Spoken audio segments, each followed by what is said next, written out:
Yeah, very good morning to you. You are with the Newsroom show.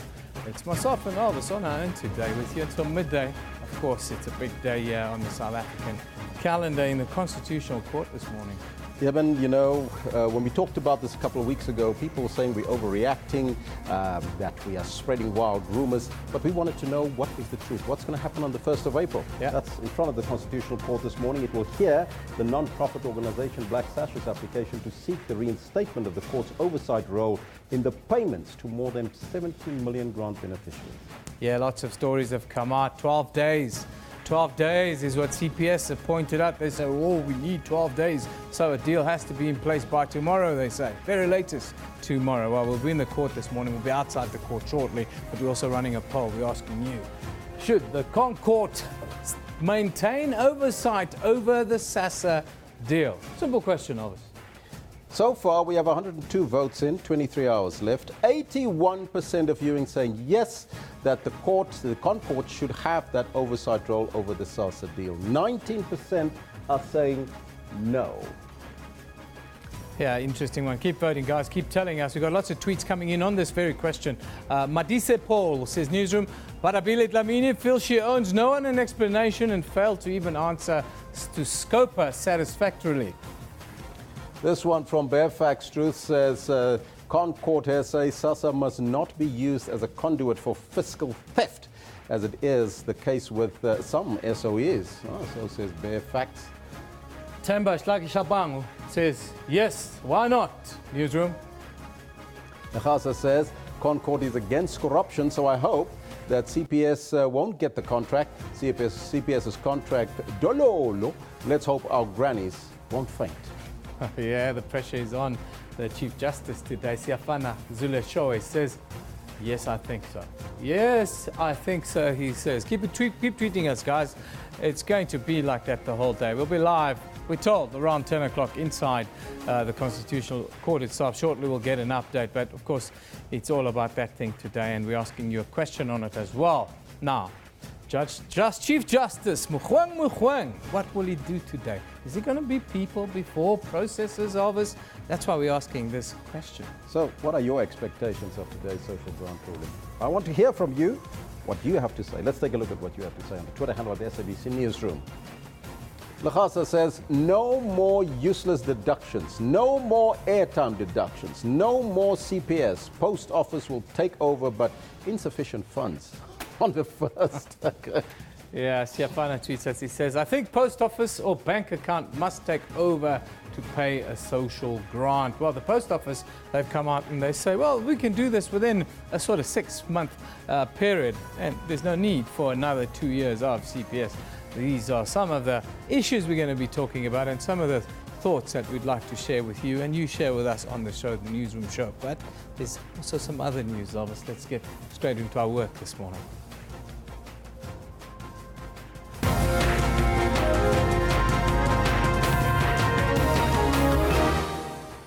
It is the big story of this morning. All eyes are on the Constitutional Court, as it is expected to make a ruling in the social grants matter involving the Department of Social Development.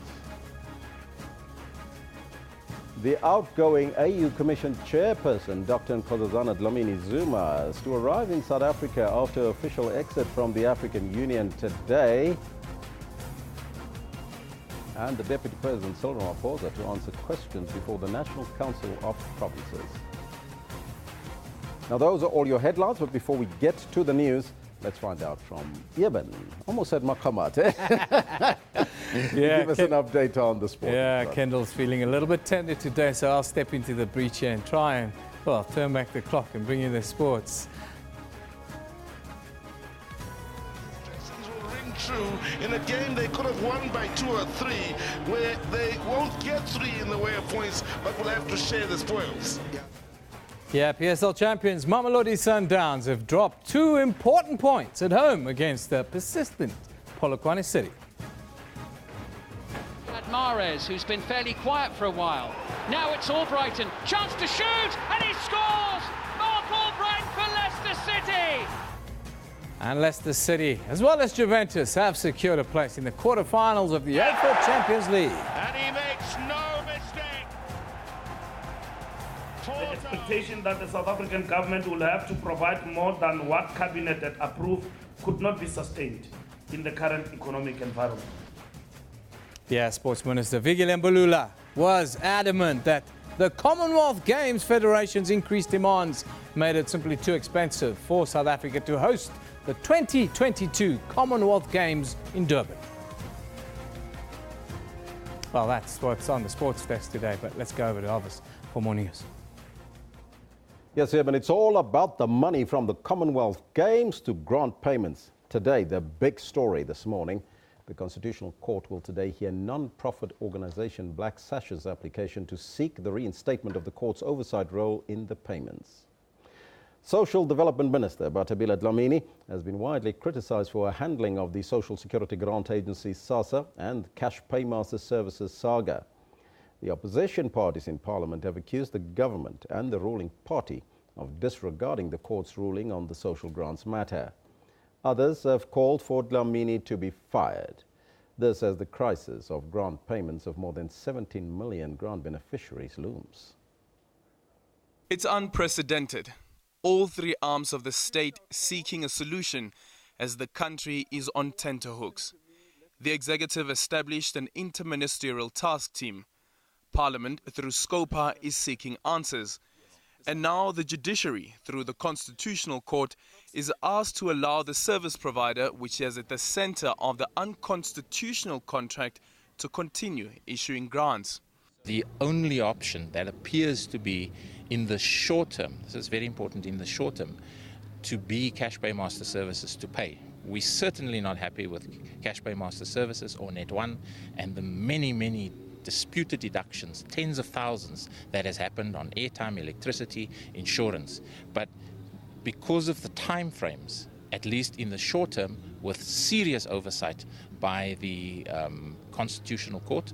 Social Development Minister Bathabile Dlamini and SASSA aren't opposing this relief, but they suggest a state functionary like the Auditor General or the Public Protector does oversight.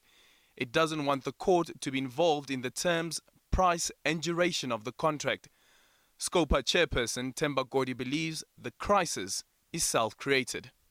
At some point, we're going to complain about judicial overreach, and yet our own incompetences actually invite the courts into the realm of, executive functions.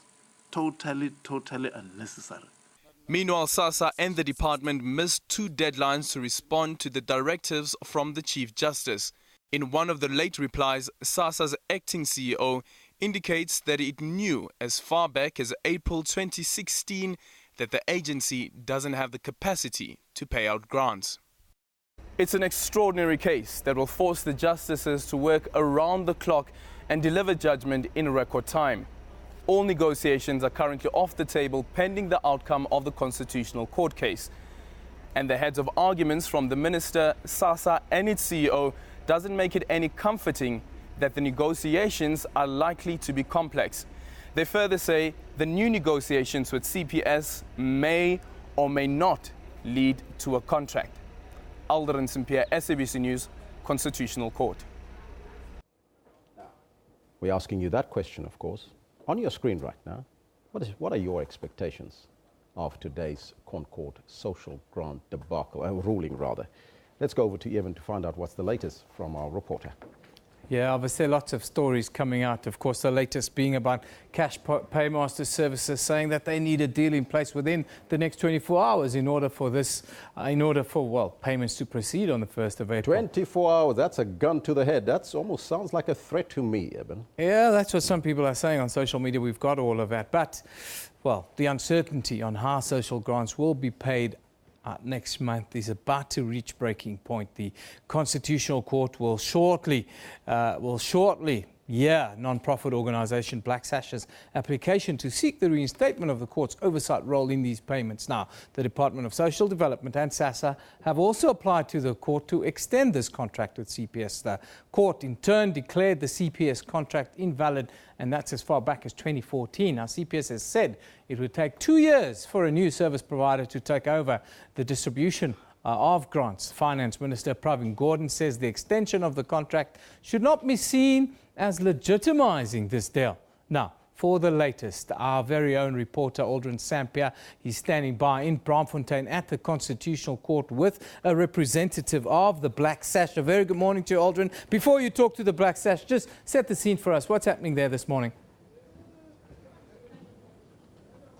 Well, good morning, Eben. People making their way to the Constitutional Court where the justices will be sitting down and hearing arguments from Black Sash, which is the main applicant in this matter. And of course, the friends of the court who have applied to be part of this case. We have Corruption Watch, we have Freedom Under Law as well. It is an application that has come from the Post Office, the South African Post Office, which they have argued that they will be able to provide the services in terms of issuing the grants should the contract between CPS and the Social Development Department fall through.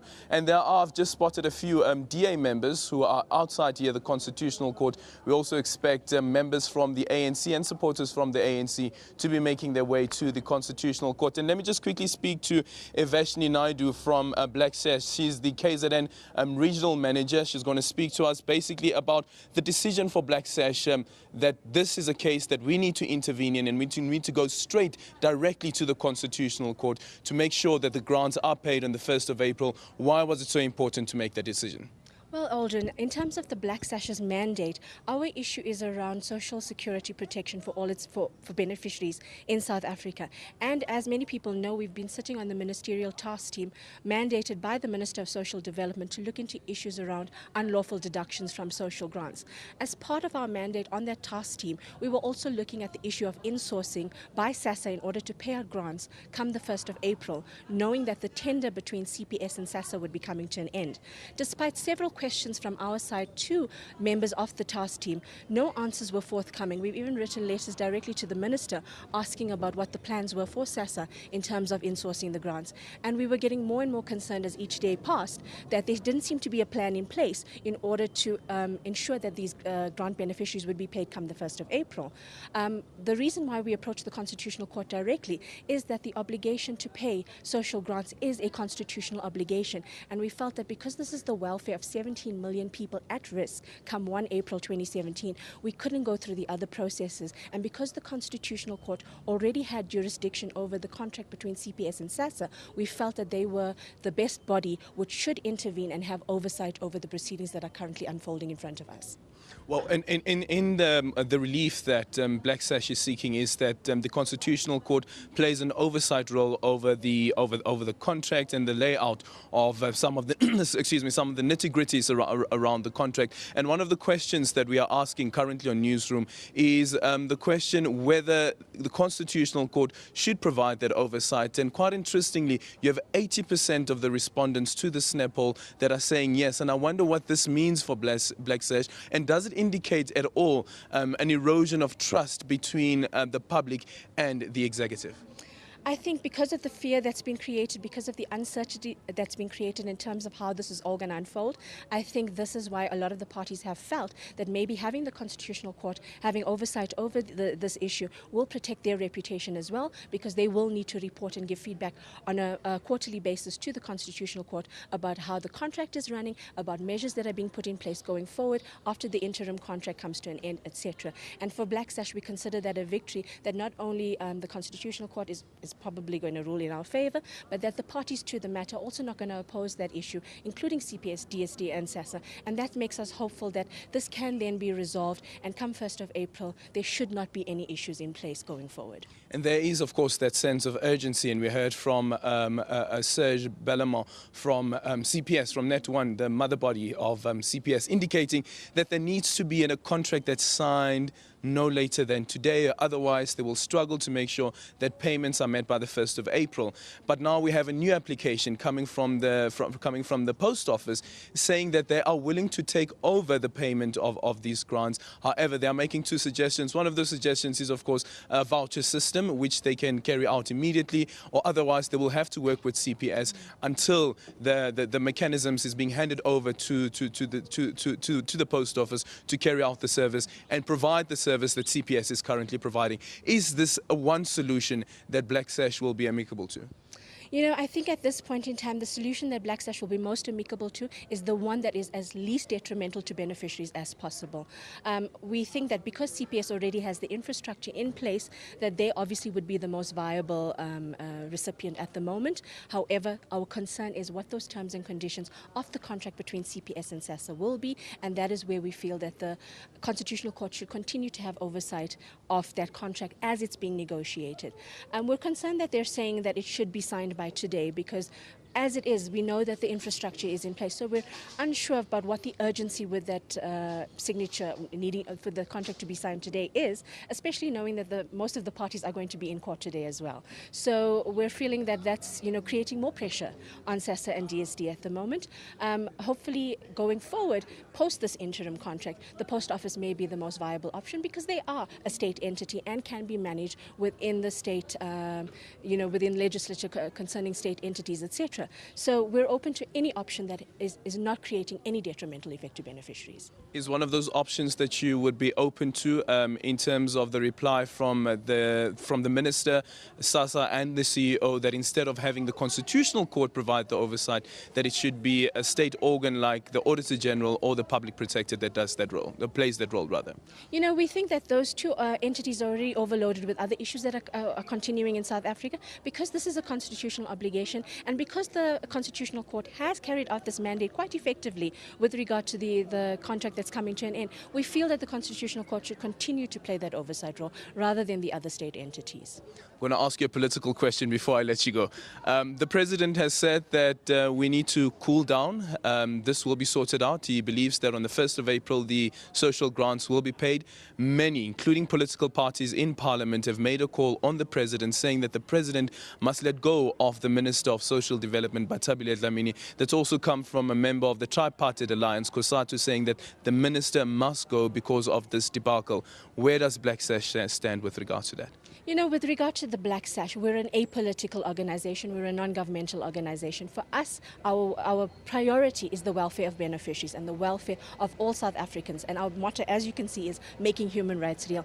That is a political question. We feel that the best candidate should be in the position to carry out that mandate of the Department of Social Development. And we also feel that systems should be in place that are ensuring governance, transparency and accountability of all stakeholders, especially around the situation that has been created. And the best person for the role should be in that role and should take care of the needs of the beneficiaries. Quite a diplomatic answer there. Well, thank you so much, Vashni Naidu, speaking there on the application that they've brought here in front of the Constitutional Court. But earlier on, I was reading through the previous judgment that found the contract between CPS and SASSA to be invalid, and Judge Froneman, who handed down the judgment, classified CPS as a state organ, that it's considered a state organ because it's playing a function of a constitutional function of making sure that social grants are paid, and they can't just quote-unquote walk away. And we'll have to wait and see how this plays out in court, considering that you have this, what some believe to be a threat from CPS, that the contract needs to be signed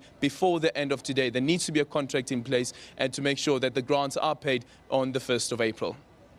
You talk about the pressure being applied on the court. What about the Chief Justice? Is there a sense that Justice Mogoeng is under undue pressure in this space to come up with a solution that serves the people of South Africa?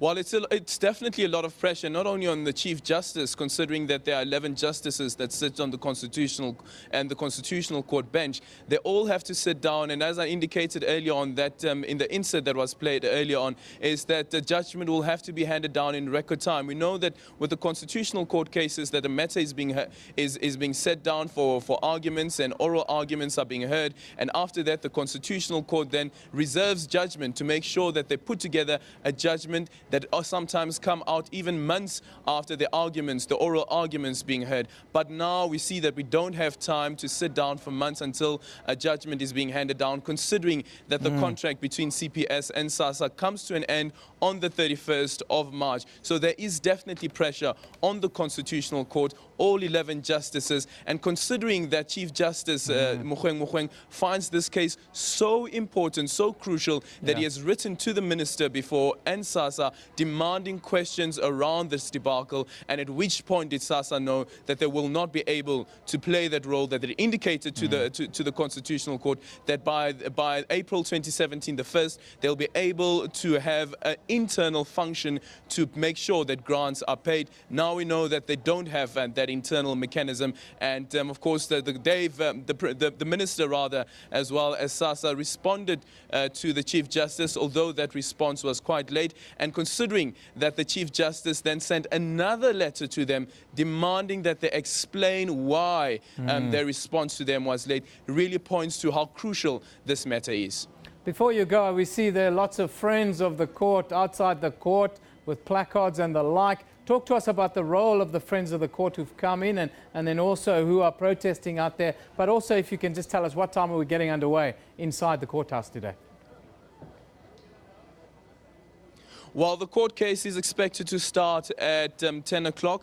That's when the the justices will be sitting down and listening to the court arguments. And of course, as indicated from the Friends of the Court, Freedom Under Law being one of those, trying to help the court find a solution with regards to this application that has been brought by Black Sash rather. And the minister, SASSA, as well as the SASSA CEO, have of course indicated that they are not entirely opposed to the application that's being brought by Black Sash, and they believe that CPS can continue delivering the service of issuing grants in the interim. That's an emphasis that's coming from Black Sash, is that should be an interim mechanism that's being put in place. And as you see, of course, members and supporters of Black Sash, and as Ivashni was saying earlier on, their motto is making human rights real. And this is a demonstration of definitely that, making sure that human rights are real. As you know that the Constitution, if you look at section 27 of the Constitution, which indicates that everyone has the right to social security, everyone has the right to social services, and of course section 28, which speaks about children, it says that every child has the right to social assistance, and this case is definitely about that, and that's what the Constitutional Court will have to take into consideration when they make that final ruling. Alderman, we're back with you a little bit later, just before we go live inside the courthouse. Thank you very much for that update. He's live outside the Constitutional Court here in Braamfontein in Johannesburg. We'll bring you, that live feed shortly, expected, as you heard, around 10 o'clock to go live there. But we've got a lot of other news happening here this morning. Let's go over to Avis now for more. Well, Eben, we continue with this particular saga. Cash Paymaster Services says if an interim contract is not signed with the South African Social Security Agency by tomorrow, it will not be able to pay social grant recipients on the 1st of next month. The CEO of CPS's parent company, Serge Bellamont, said in court papers filed ahead of today's Constitutional Court hearing that the company needed at least 12 working days to ensure that the money will be paid out in time. Meanwhile, Social Development Minister Batabile Dlamini has told Parliament that there is no crisis and that the grants will be paid on time. And therefore, we're asking you this question about your expectations today from the Constitutional Court. It is going to be groundbreaking, I would assume. So what are your expectations of today's ConCourt social grants ruling? Let's take a look at what you have to say. This one coming from Sbu says, the president told the country that everyone will get their grants. Well, so says Sbu. Zodwa says, I hope the justice will take out CPS and Batabile, and the government must give the position to capable people. So says Zodwa. This one from Vuchilo says, this court therefore orders the SASSA grants to be paid via South African Post Office as an SOE to cut unnecessary cost. Now, that's an issue to be discussed there in the ConCourt today. Philip says the ConCourt must not approve this illegal contract extension. Postbank must distribute the grants. These are some of your comments. You can keep them coming and we'll read them as we continue today, and we'll keep you posted, and we'll go live to the court in a short while. Meanwhile, there's other news. Acting National Police Commissioner Khomotso Boslani says that 4 suspects have been arrested following the robbery at OR Tambo International Airport last week. He says the undisclosed amount of money that the suspects got away with has not been found. A breakthrough in the investigations following the OR Tambo robbery. Initial reports were that the suspects made off with 24 million rands, but police still cannot confirm the exact amount that the thugs made off with. The acting police commissioner, Komocho Puslani, has congratulated the multidisciplinary task team. One of the 4 arrested suspects is a member of the South African Police Service. Within a week of investigations and interviewing of people of interest pertaining to this case, we can confirm that 4 people have been taken in for questioning, of which 2 appeared in the Kempton Park Magistrate Court today in connection with the heist. 2 people are currently being questioned. It is regrettable that one of our own members is among the 2. The Deputy President, Cyril Ramaphosa, is expected to appear before the National Council of Provinces to answer questions on a number of issues. Some of these issues include South Africa's intended withdrawal from the International Criminal Court and the national minimum wage. The ongoing saga around SASSA and the payouts of social grants is also top of the list. Also on the list is the proposed national minimum wage of 20 Rand an hour, which is expected to come into effect on the 1st of May 2018. Well, that's where we got to leave it for now. Let's go over to Eben to find out what's happening on social media. Yeah, as you can imagine, obviously it's busy. People are unhappy. You see from the tweets, I think South Africa is kind of collectively holding its breath before this constitutional court decision today. But let's have a look at what are the hashtags that you can interact with. Of course, we start with the hashtag SASSA, and it continues to be the big topic of conversation on Twitter and other platforms. According to the Minister of Social Development, grants will be paid on the 1st of April and that there's no crisis. Now, Daniel Sello in return says, no time to be arrogant with taxpayers' money. The country needs answers. What's really happened? You can also follow the hashtag constitutional or ConCourt to interact with the content there and find out blow by blow from some of our reporters who are right there to telling you what you should be looking at. Now, elsewhere, discussions over farm murders also circulated on social platforms as Parliament yesterday debated on what should be done going forward following the recent data that shows another increase in the hashtag farm murders. Now, Freedom Front Plus said the increase is not related to the mistreatment of workers.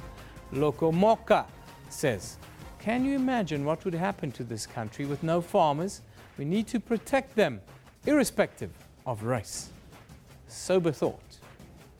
Then, the SABC is back in the news as Parliament pushes for the appointment of an interim board. Yet the national broadcaster will make sure to inform you as to how that develops. Then, moving further afield, in Mexico City, investigators have found over 250 skulls in an unmarked grave said to be related to, well, drug cartel murders years and years ago. Mexico City graves. What a sad story it is. Now, let's take a look at our comment of the day. This one comes from Big Daddy Liberty, who talks about farm murders. Now, listen to this. Farm murders should be viewed as a human rights matter. We must protect our fellow citizens living in rural South Africa, no matter their race. Simple, to the point, and on point. Well, the courts are busy. Of course, the Constitutional Court's busy, but let's go around the courts in the country and see which are the ones that, well, the ones that are in the crosshairs. The most spoken about one, of course, is today. The Constitutional Court will hear non-profit organisation Black Sash, their application to seek the reinstatement of the court to oversee social grant payments here in South Africa. Now, the Department of Social Development and SASSA have also applied to the court to extend the contract with the company originally assigned to oversee the payments. Now, the contract expired 3 years ago now. Then in Durban, Zbongile Mbambo and her partner Pumlani Mbokazi were accused of staging the kidnapping of Mbambo's 1-month-old baby daughter. They were expected to be back in the Durban Magistrates Court. This is a story that caused lots of consternation in South Africa, especially on social media. and then the mother was arrested on the Monday. We'll keep you updated on our platforms today, what happens in the courts right there. Of course, today it's SASSA, social grants. The court should be starting in about half an hour's time. We're asking you, what should the court rule? We're running a poll. Should the Court SA maintain oversight over the SASSA deal? 112 votes are in now. 82% say yes, the court should oversee this. You guys are tweeting us. Mbeki Tabang says, Newsroom, Concord SA, that must be done to avoid brown envelopes in the deals. That's what everyone's worried about. Caleb Ndlovu says, Newsroom, I still maintain that the Concord must put people first and thereafter give a clear ruling which would be a lasting solution.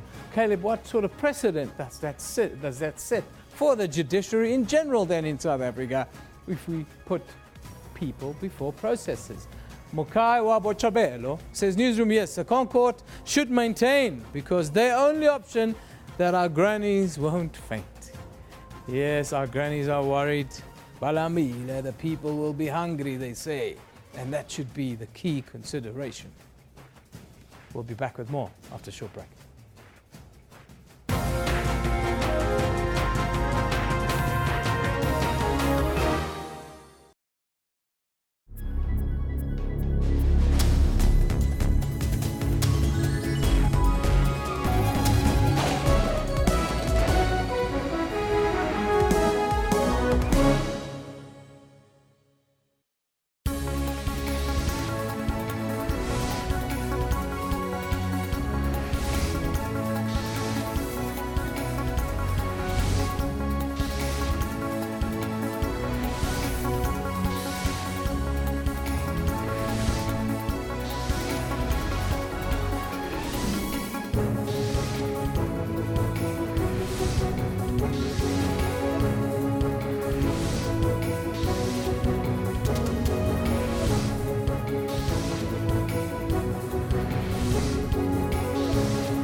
We make sure to be where news is happening, both locally and globally. For the latest business news, stay with us. From South Africa to the world, we've got all your latest sporting news. Don't miss our weather updates every hour. Stay tuned to News Today, Monday to Friday, from 3 to 5:30 p.m. here on SABC News.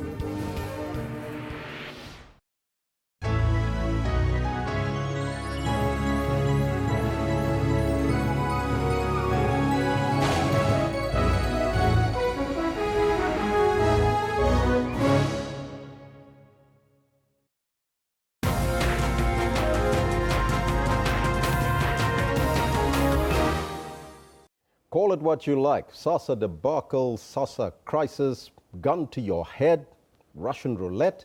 But yesterday, Parliament's Standing Committee on Public Accounts invited the Minister of Finance, Pravin Gordhan, to appear before the committee. This come after the Minister of Social Development, Bathabile Dlamini, could not give details to Scopa on the Cash Paymaster Services contract last week. Minister Dlamini only confirmed that a deal had been negotiated. At the center of this controversy are the grant payments to be made to about 17 million recipients on the 1st of April. Themba Gowdy, the chairperson of Scopa, spoke to the SABC News this morning about his sense of the Scopa sessions and Cash Paymasters communication that a deal has to be signed by tomorrow in order for grants to be paid on time. The first thing is that there is commitment from everybody, from Parliament, from Cabinet, that come the 1st of April, grant recipients must be paid. Money is there to pay the grants. Money is there to pay the service provider. The only thing that is not in place is a contract with the service provider that will enable that contractor to do the payments. But for Scopa, the critical question is whether these payments will be done legally or illegally, meaning will all the procurement processes have been followed or not. And that is why we're interested in getting National Treasury's perspective, since they're the ones whose golden signature is required to make it legal. If not, it is going to be a query by the Auditor General, and they will have to come before SCOPA about it. Yeah, which puts us in a bit of a predicament now, because we've got CPS saying that if an interim contract is not signed by today, they are not going to be able to make these payments. They say they need 15 days to prepare. But you've got on the other side Treasury saying this is nonsense. We heard the Minister of Finance yesterday saying that they are now, you know, they work for the government, they're under an obligation to wait, and they need only 5 days to get this ready. So it just appears that there's so much friction there. And today is a deadline that's been given by CPS. Well, look, Leanne, I think that has been the major gripe of Parliament, of SCOPA, that the SASSA and the Minister have carefully and cynically orchestrated a plot that puts a gun on the head of South Africans. Yeah. Because now if CPS say, look, we need 2 weeks, then they are putting everybody under pressure that enter into a bad deal if you want payments to be done on the 1st of April.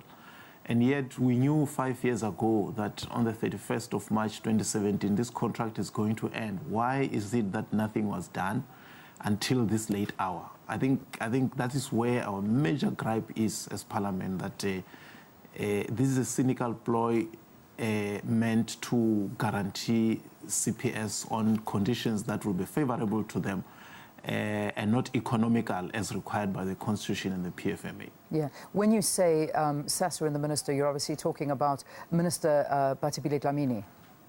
Well, look, Leanne, in our sessions yesterday, National Treasury gave us all manner of documents, including the letters that he sent to Minister Dlamini, one of which was calling on Minister Batibile Dlamini to refrain from interfering in administrative matters as well as procurement or tender issues.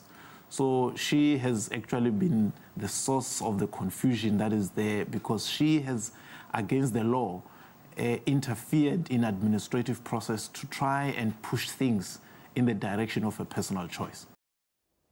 A source of confusion. That's what Thembagodi says. But all eyes will be on the Constitutional Court this morning as they seek to come up with a solution to the social grant crisis.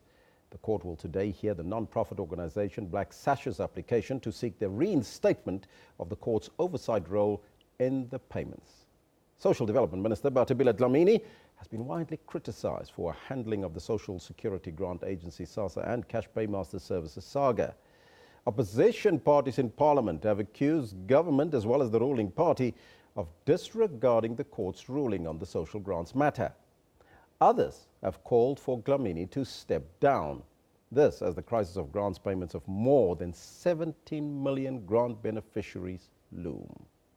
Earlier, Newsroom talked to the Black Sash Advocacy Manager why they have decided to take the legal route to sort out the social grant mess.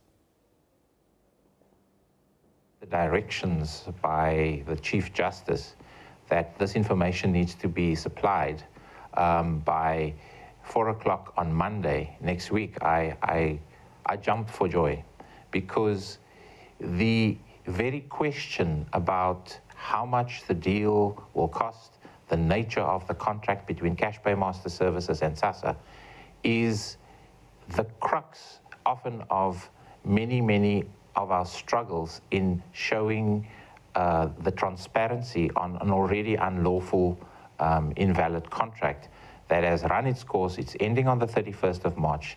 1 in 3 people in South Africa, 17 million SASSA beneficiaries, are anxiously waiting on how this is going to pan out.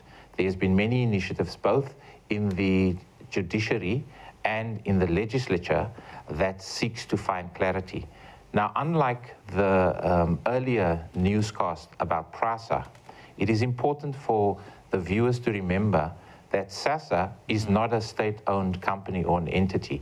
It is a Schedule 3A public entity subject to the Constitution and 100% owned by the state. The Department of Social Development, after Treasury gives them our taxpayers' money, which this year is about 150 billion rand, transfers this money for grant distribution to SASSA. SASSA has a budget of about 7 billion, and on the 22nd of February, that money was apportioned over the medium-term expenditure framework and allocated for an outsourced service as a baseline allocation to make sure that grants are paid.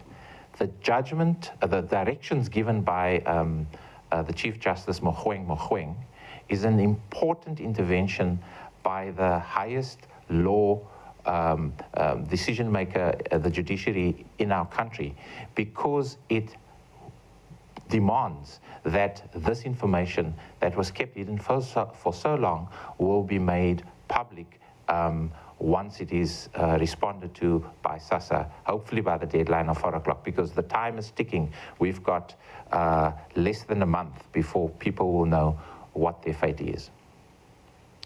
As the Black Sash, what are your fears that will come out of, firstly, the deal, but also what will happen in the next couple of weeks? Thank you, Eben. When we submitted our papers on the 28th of February, we asked that the court ensures that no harm is caused to the grant payment system or to SASSA beneficiaries.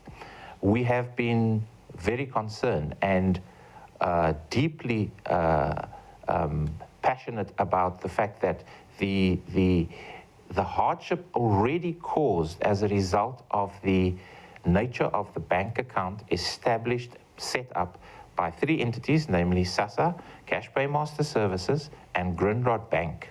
Even though the money is paid into the grant beneficiary's account, there are court papers with evidence, confirmatory affidavits of people who have suffered untold hardship, of deductions of airtime, electricity, loans at high administrative and interest costs, insurance deductions that is outside of the law. Several laws, the South African Social Assistance Act, Financial Advisory and Intermediary Services Act, and the SASSA Act. So the fear is that once the grants are paid, will harm be caused, and for the last 2 years, we've kept the story in the limelight, but also worked with affected persons so that they could speak truth to power themselves. And their stories are very, very heartbreaking to hear and see and experience, because the real danger here is that the gains made by the state since 1996 will be reversed by extractive, exploitative practices of some companies, third parties that have access to this bank account without consent of the beneficiary, and that, for example, the Millennium Development Goal 1, dealing with extreme poverty, will, despite the gains made, be rolled back. So we are at a very tenuous point in our history, but I am heartened at the same time that the response by civil society, by people, the oversight, the interest in oversight, both in the judiciary and the legislature, is at a tipping point and unprecedented. That's it. You have 1 minute to tell me, what is your expectation then from the Constitutional Court when it sits on Wednesday next week? When the Constitutional Court sits on Wednesday the 15th, we are all sitting on the edges of our seats, Eben, to know what the court will instruct. We've applied as an applicant. Tomorrow, no, the day after tomorrow, Friday, the heads of arguments have to be tabled. There's the usual court procedures of applicants and respondents responding, so that the proper court rules can apply, which is my understanding through our legal representatives, which is the Center for Applied Technologies, CALS. And what is imperative is that the judge gives us the assurance, the Chief Justice gives us the assurance that, as they have instructed and given directions yesterday, that their decisions will balance the importance of Section 27 rights entrenched in our Constitution, as well as this contract issue, which in our view is secondary to the right of access to social security and social assistance. And there you have it, the very same question we posed to Black Sash, we are posing to you today. It's on your screen right now. Your expectations, what are your expectations of today's Concord Social Grant ruling? Do you expect them to go with CPS? Do you expect them not to? Is it going to be a groundbreaking ruling? On the Facebook page and on the Twitter handle at SABC Newsroom. Let's take a look at what you have to say. Eben, let's take a look. Victor Gaga says, the minister deliberately delayed responding to the Concord so that there's pressure on the court, thus favouring CPS. So says Victor. Yeah, that's a train of thought that's developed across media platforms as well, Elvis. Ashil Singh comes, he says, Newsroom, there's no shame in messing up your job as a minister. When is it time to go? Hashtag Sasa. Jacob Piri says, in the interest of the 17 million beneficiaries, the Concord should not sabotage the plans to have grant payments on the 1st, to not have grant payments on the 1st of April. Well, that is the issue today. Yeah. Will people get paid on the 1st of April, or will it be April Fool's Day? Well, that's a $1 million question, actually a billion rand question, to be honest, Elvis. Yeah. But the uncertainty around how these grants will pay or will be paid, it's reaching breaking point right now. Let's go back to the courthouse, actually, back to the Constitutional Court here in Braamfontein in Johannesburg, where our reporter Aldrin Sampier is standing by. A little bit earlier, we saw him. He was talking to the Black Sash. Now he's outside the court to kind of set the scene for us. Very good morning to you once again, Aldrin. Just tell us, is tension reaching breaking point there? Well, good morning, Eben, rather. As you can see around the Constitutional Court, the numbers have increased, quite different to what we saw earlier on. Of course, the supporters and members of Black Sash, as you can see here, the different placards that they have, some reading, protect my confidential information and stop business trading with it. And that's one of the calls that the Black Sash is making in its application. That's one of the reliefs that they are seeking, that the data of grant beneficiaries should not be used by anyone else. It must be said to be a state product, and it cannot be used for other businesses. And some other placards as well, no to unlawful SASSA contract, because we know that the Constitutional Court has declared that the SASSA contract and CPS invalid and unconstitutional. We have here as well members and supporters of the ANC. Remember yesterday when Minister Bathabile Dlamini, who's also the president of the ANC Women's League, appeared in front of Parliament during the parliamentary debate on the SASSA debacle.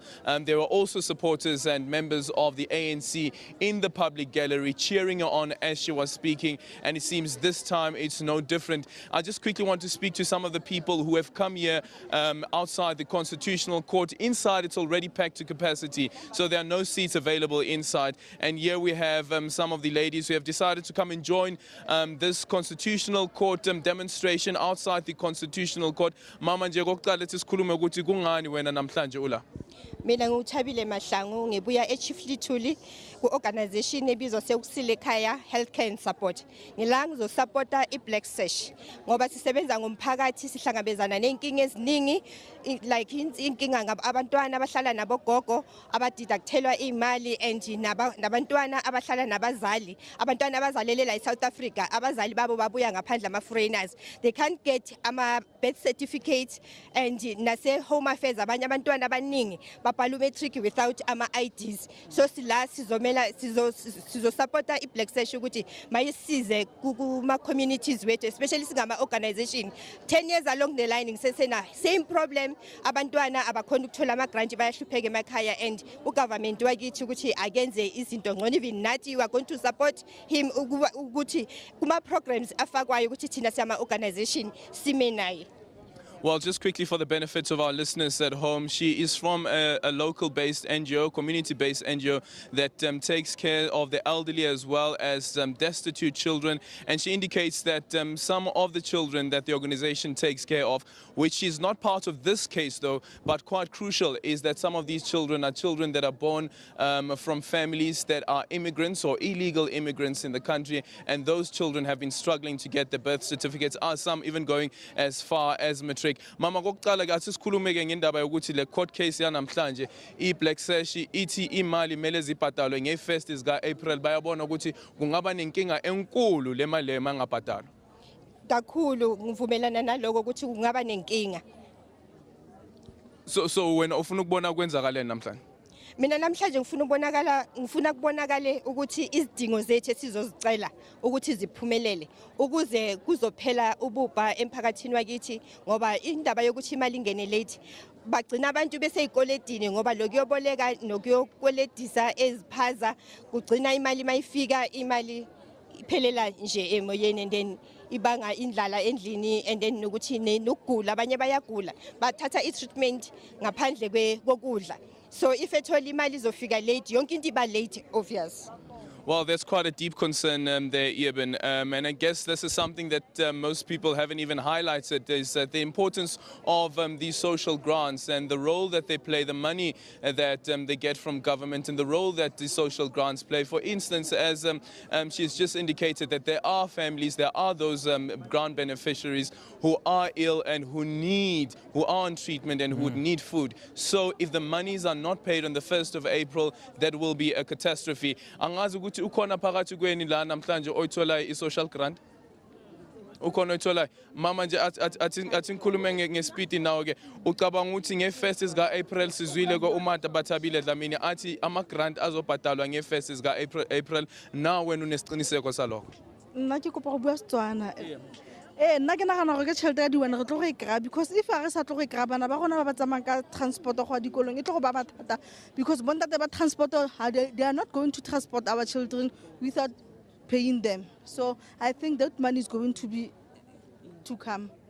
Definitely, the money really plays a big role in the lives of many South Africans, Eben, as I've indicated there. And of course, that's the reason why Black Sash is in court, to try and get CPS, which is the current provider of social grants, to continue with a contract with with SASA rather, to ensure that grants are paid on the 1st of April. But Eben, as we have indicated before, that Net1's director Bellamont has indicated that if there's no contract before the end of today, it might be difficult for CPS to ensure that the social grants are paid on the 1st of April. But of course, there is that application from the post office, which has indicated that they are willing to take over from a CPS, and they could take over from the 1st of April. But of course, they'll have to introduce a voucher system, which is currently operational through the Public Works Department in the Eastern Cape, in PE, and they believe that that could be viable. The Social Development Department has raised some concerns around that, because they're trying to curb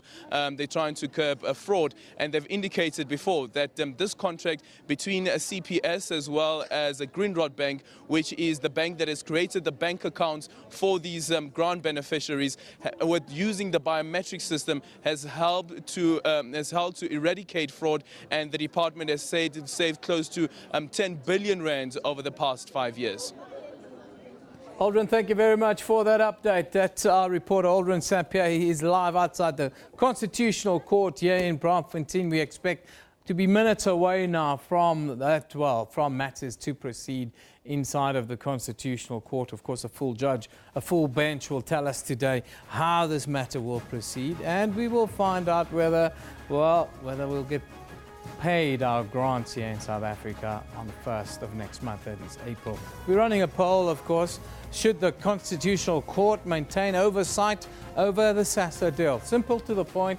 126 of you have voted, and the overwhelming majority says yes, we need oversight over this deal.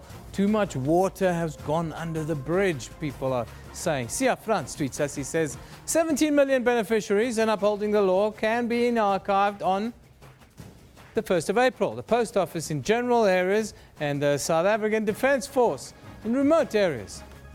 Sia feels that he's got all the answers there today. Tembas Kosana tweets us. He says, Newsroom, this crisis would even affect non-profit organizations to pay their bills. Our grannies would suffer the most.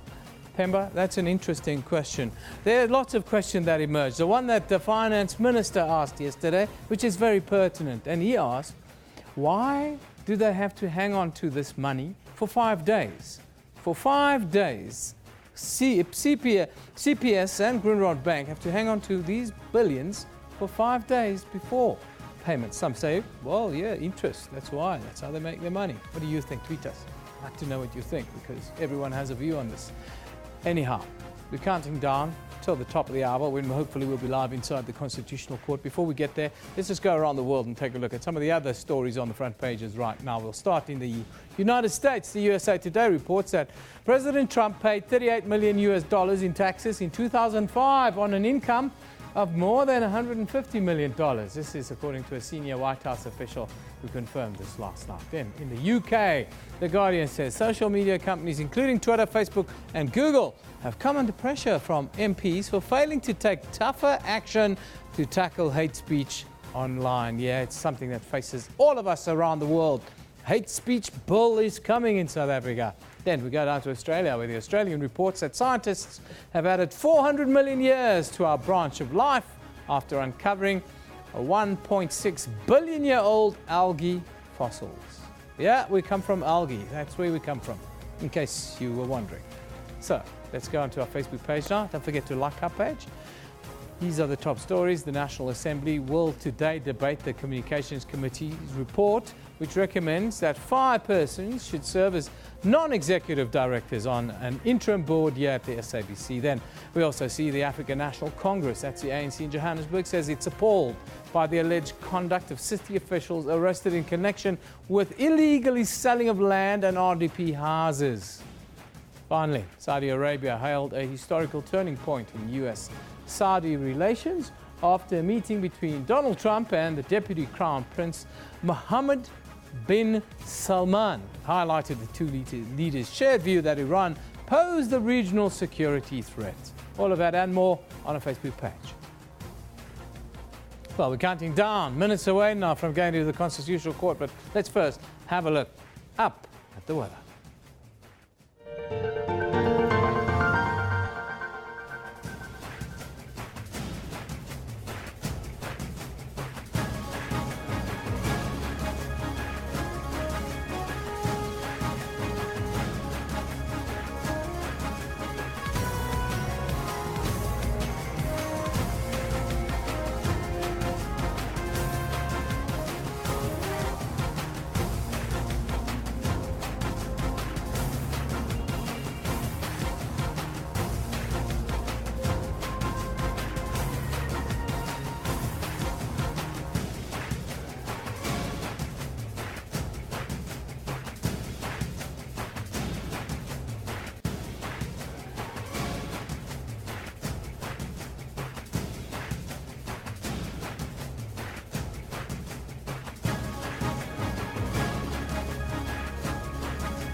SABC News brings the world closer to you. Sherman Bryce-Pease, SABC News, Washington. I said SABC News in London. Mzandile Mbejo, SABC, Sochi, Russia. I'm Sarah Kimani signing off from Kigali for the SABC News. Other than that, I've enjoyed every single moment of it.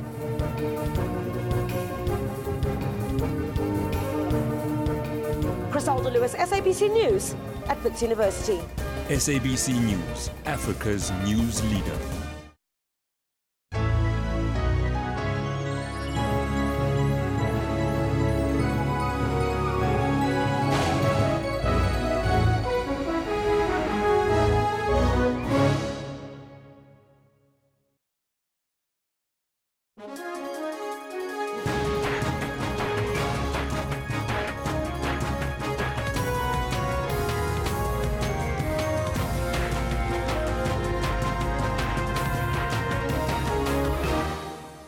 Yeah, welcome back. So it's gone 10 o'clock here on the Newsroom show. That's Central African time, Elvis. We're almost ready to go into the Constitutional Court, but there's a bit of housekeeping to be had. Yes, a little bit of housekeeping. We're standing on the precipice of that announcement. We'll find out today, this morning, what will happen with the grant recipients. 17 million of you out there waiting for your grants. Yeah, if you've just joined us, the Constitutional Court will shortly hear non-profit organisation Black Sash's application to seek the reinstatement of the court's oversight role in the payments of grants to those beneficiaries. And we've been running a poll with you because the ministry and SASA have said no, they want the public protector to oversee Public protector and the AG to oversee this, but that's why we're asking you the question. Do you think that the Court should maintain oversight over the SASA deal? So far, 132 votes in. 82% of you are saying yes, the Constitutional Court should take that role. Yeah, interesting one. Overwhelming majority thinks, well, say they trust the court. But we're also asking you a question today. What are your expectations of today's Concord Social Grants ruling? Because it affects so many lives and it is such an important day for so many here in South Africa. Gogo Dlamini sitting there waiting for a pension, not aware what's currently happening. Just hearing the president saying that you will be paid.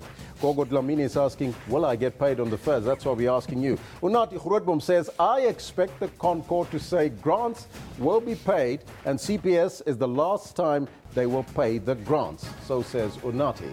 This one from Uncle Jay. He says, in the history of South Africa, we'll see the Concord taking harsh decisions against Badabili Dlamini. That will be a learning figure. Victor Gaga says the minister deliberately delayed responding to the Concord so that there's pressure on the court, thus favouring CPS. Well, we're waiting for that groundbreaking ruling today. It's a lot of pressure, not just on Chief Justice Mogoeng, but on 11 of those judges sitting there. We saw CPS come out and they said, oh, they need 12 days. So the deal must be signed today, 24 hours tomorrow. All of this, some of you are tweeting us, sounds a little bit like extortion, like it's just the case. Blackmailing us. As in this case. Anyhow. The minister yesterday, by the way, said, it only takes 3 days for the money to flow from Treasury to the pay points or to whoever is going to distribute. But now 3 days. Now they need 12 days. Exactly. Speaking with a forked tongue, it seems, at this point. But we're waiting for matters to get underway. Let's take a look at the headlines while the court is getting ready.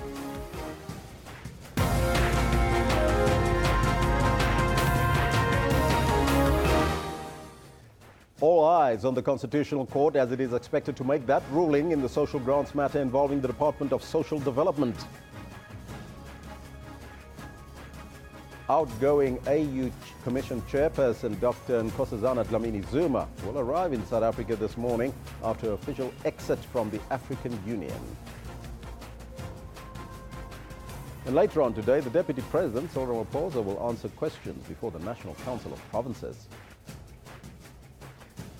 Those are the headlines, but before we get to the news, let's go over to Evan to find out about the sports news. Yeah, there's been a cracker of a night in the world of football, both in Europe and here in South Africa. Well, their frustrations will ring true in a game they could have won by 2 or 3, where they won't get 3 in the way of points. But PSL champions Mamelodi Sundowns have dropped 2 crucial points at home against the persistent Polokwane City. Riyad Mahrez, who's been fairly quiet for a while. Now it's Albrighton. Chance to shoot, and he scores! Mark Albright for Leicester City! Yeah, Leicester City, as well as Juventus, secured their place in the quarterfinals of the Champions League last night. The expectation that the South African government will have to provide more than what Cabinet had approved could not be sustained in the current economic environment. Yeah, and under pressure, Sports Minister Fikile Mbalula says the Commonwealth Games Federation's increased demands made it too expensive for South Africa to host the 2022 Commonwealth Games in Durban. Those are your top sports stories right now. Let's go over to Elvis as we continue the countdown. The countdown to the Constitutional Court, we're waiting with bated breath. The Constitutional Court will this morning hear non-profit organisation Black Sash's application to seek the reinstatement of the court's oversight role in the payments. Social Development Minister Bathabile Dlamini has been widely criticised for her handling of the Social Security Grant Agency SASSA and Cash Paymaster Services saga. Opposition parties in Parliament have accused government as well as the ruling party of disregarding the court's ruling on the social grants matter. Others have called for Dlamini to be fired. This as the crisis of grant payments of more than 17 million grant beneficiaries looms. It's unprecedented. All three arms of the state seeking a solution as the country is on tenterhooks. The executive established an interministerial task team. Parliament, through SCOPA, is seeking answers. And now the judiciary, through the Constitutional Court, is asked to allow the service provider, which is at the center of the unconstitutional contract, to continue issuing grants. The only option that appears to be in the short term, this is very important in the short term, to be Cash Paymaster Services to pay. We're certainly not happy with Cash Paymaster Services or Net1 and the many disputed deductions, tens of thousands that has happened on airtime, electricity, insurance. But because of the time frames, at least in the short term, with serious oversight by the Constitutional Court. Social Development Minister Bathabile Dlamini and SASSA aren't opposing this relief, but they suggest a state functionary like the Auditor General or the Public Protector does oversight. It doesn't want the court to be involved in the terms, price and duration of the contract. SCOPA chairperson Themba Godi believes the crisis is self-created. At some point, we're going to complain about judicial overreach, and yet our own incompetences actually invite the courts into the realm of, executive functions. Totally unnecessary. Meanwhile, SASSA and the department missed 2 deadlines to respond to the directives from the Chief Justice. In one of the late replies, SASSA's acting CEO indicates that it knew as far back as April 2016 that the agency doesn't have the capacity to pay out grants.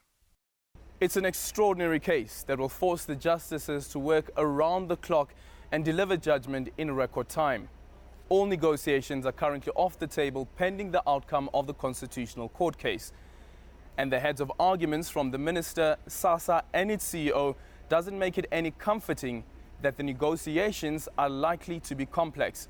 They further say the new negotiations with CPS may or may not lead to a contract. Alderin Simpia, SABC News, Constitutional Court. Now, Cash Paymaster Services, or CPS, says if an interim contract is not signed with the South African Social Security Agency by tomorrow, it will not be able to pay the social grant recipients on the 1st of next month. The CEO of CPS's parent company, Shares Bellamont, said in court papers filed ahead of today's Constitutional Court hearing that the company needed at least 12 working days to ensure that the money will be paid out in time. Meanwhile, the Social Development Minister has told Parliament that there is no crisis and that the grants will be paid on time. Yesterday, Parliament's Standing Committee on Public Accounts invited the Minister of Finance, Pravin Gordhan, to appear before its committee. This came after the Minister of Social Development, Bathabile Dlamini, could not give the details to SCOPA on the Cash Paymaster Services contract last week. Minister Dlamini only confirmed that a deal had been negotiated. At the centre of this controversy are the grant payments to be made to about 17 million recipients on the 1st of April. Themba Gordy, chairperson of SCOPA, spoke to SABC News this morning about his sense of the SCOPA sessions and Cash Paymaster's communication that a deal has to be signed by tomorrow in order for the grants to be paid on time. The first thing is that there is commitment from everybody, from Parliament, from Cabinet, that come the 1st of April, grant recipients must be paid. Money is there to pay the grants. Money is there to pay the service provider. The only thing that is not in place is a contract with the service provider that will enable that contractor to do the payments. But for SCOPA, the critical question is whether these payments will be done legally or illegally, meaning will all the procurement processes have been followed or not. And that is why we're interested in getting National Treasury's perspective, since they're the ones whose golden signature is required to make it legal. If not, it is going to be a query by the Auditor General, and they will have to come before SCOPA about it. Yeah, which puts us in a bit of a predicament now, because we've got CPS saying that if an interim contract is not signed by today, they are not going to be able to make these payments. They say they need 15 days to prepare. But you've got on the other side Treasury saying this is nonsense. We heard the Minister of Finance yesterday saying that they are now, you know, they work for the government, they're under an obligation to wait, and they need only 5 days to get this ready. So it just appears that there's so much friction there. And today is a deadline that's been given by CPS. Well, look, Leon, I think that has been the major gripe of Parliament, of SCOPA, that the SASSA and the Minister have carefully and cynically orchestrated a plot that puts a gun on the head of South Africans. Yeah. Because now if CPS say, look, we need 2 weeks, then they are putting everybody under pressure that enter into a bad deal if you want payments to be done on the 1st of April. And yet we knew 5 years ago that on the 31st of March 2017, this contract is going to end. Why is it that nothing was done until this late hour? I think that is where our major gripe is as Parliament, that this is a cynical ploy meant to guarantee CPS on conditions that will be favorable to them, and not economical as required by the Constitution and the PFMA. Yeah. When you say SASSA and the Minister, you're obviously talking about Minister Bathabile Dlamini. Well, look, Leon, in our sessions yesterday, National Treasury gave us all manner of documents, including the letters that he sent to Minister Dlamini, one of which was calling on Minister Bathabile Dlamini to refrain from interfering in administrative matters as well as procurement or tender issues. So she has actually been the source of the confusion that is there, because she has, against the law, interfered in administrative process to try and push things in the direction of a personal choice. Question is asked whether or not those payments to be done on the 1st of April will be legal. We'll have to find out from the Constitutional Court shortly when they kick off. Well, it will be shortly, very shortly. They are sitting now. Some of the judges are in, so we'll go there live. Meanwhile, social grants will be paid on the 1st of April. That's the word from the Minister of Social Development and SASSA. Minister Bathabile Dlamini was in Parliament yesterday, where the opposition parties called for her head. She was backed, however, by fellow ANC MPs and the ruling party supporters in the public gallery. It's a sensitive matter affecting millions, therefore an important political platform. But it's become an emotional issue as well. The IFP, which called for this debate, accused the ANC of just not caring anymore. The IFP therefore proposes the following as a way forward. Firstly, the Speaker must institute sanctions against Minister Dlamini for having misled this House in November last year, when she told us that her department was on track to pay grants themselves. The IFP will request the establishment of an ad hoc committee to probe the illegalities and corruption pertaining to the CPS tender and the crisis at SASSA. Bathabile Dlamini and her party, however, don't believe there's a crisis.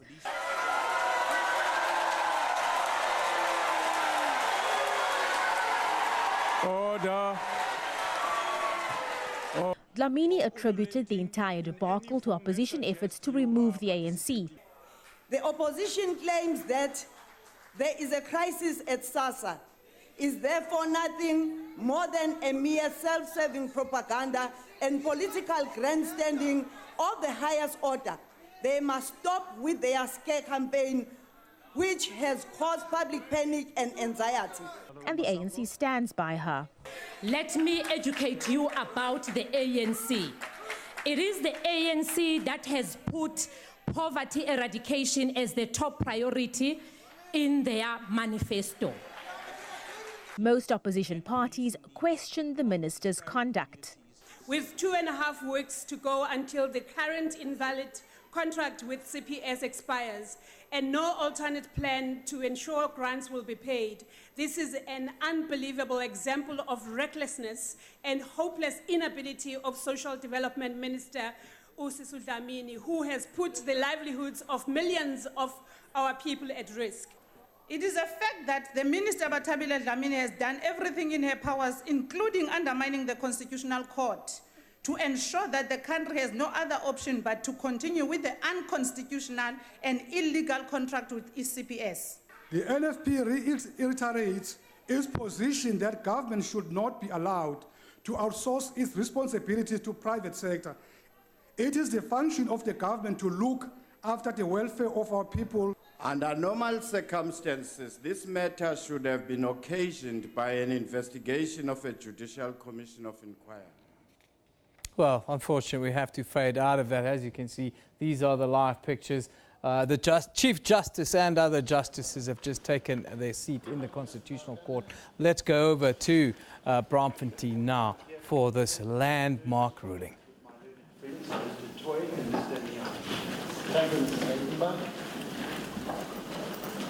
Please the court, I here for freedom under law, the applicant to intervene with the learned friend Mr. Katsudis at this stage. Thank you, Mr. Wantahausen. As it pleases the court, I have brushed and washed the amicus together with my learned friends. Thank you, Ms. Tanda. As it pleases the court, I appear with my learned junior advocate Settle for the fourth and fifth respondent, Chief Justice. We are here strictly on a watching brief and will not be making any submission. Thank you, Mr. Rasha. May it please the court, I appear for the sixth respondent, the entity known as Cash Paymaster Services, together with my learned friends Ms. Blizzard and Mr.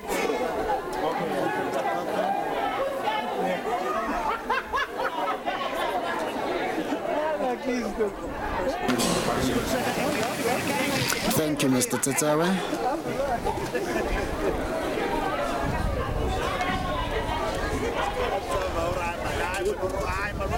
Thank you, Mr. Bava.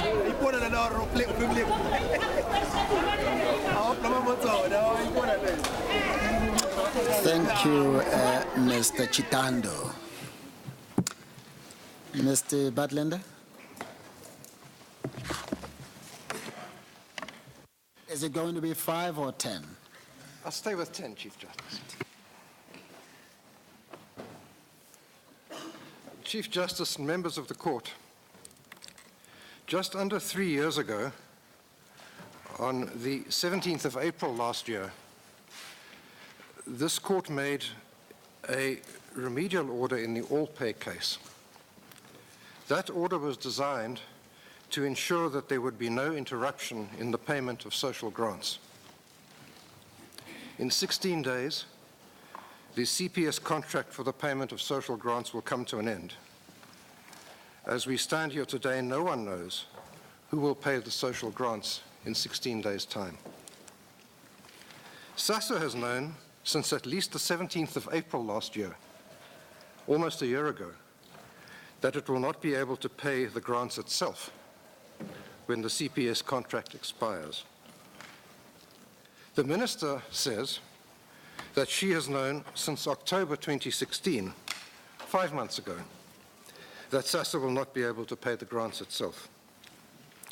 But the court still does not know, and the beneficiaries still do not know, what will happen after the 31st of March.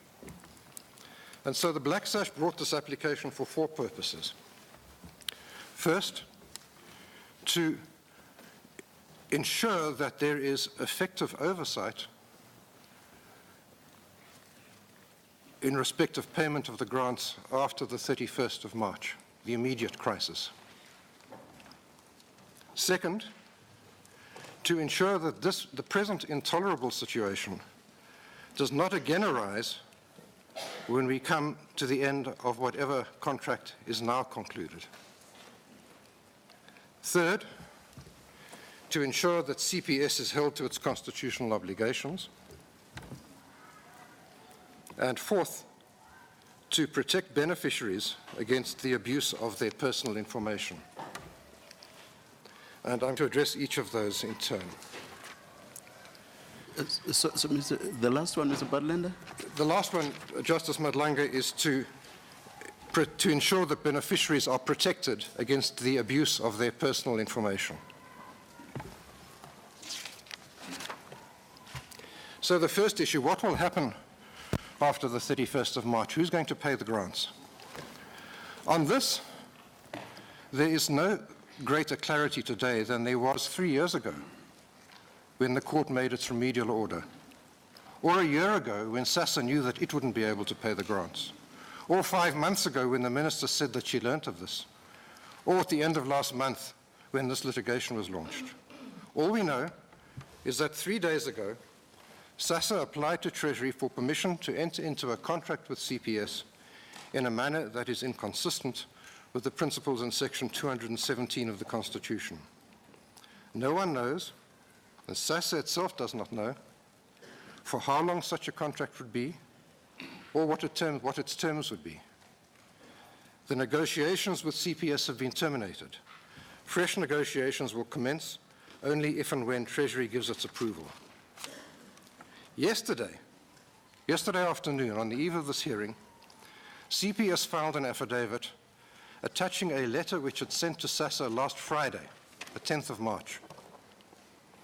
In that letter, it said that uninterrupted payment is not possible unless a contract is signed today. Remarkably, neither the minister nor SASA thought it relevant to bring this letter to the attention of the court, or to say whether it agrees with the letter, and if not, why not. In the midst of this situation, the minister insists that there is no problem, there is no crisis, and that the media and other people are making beneficiaries unnecessarily anxious. I want to say, and I say it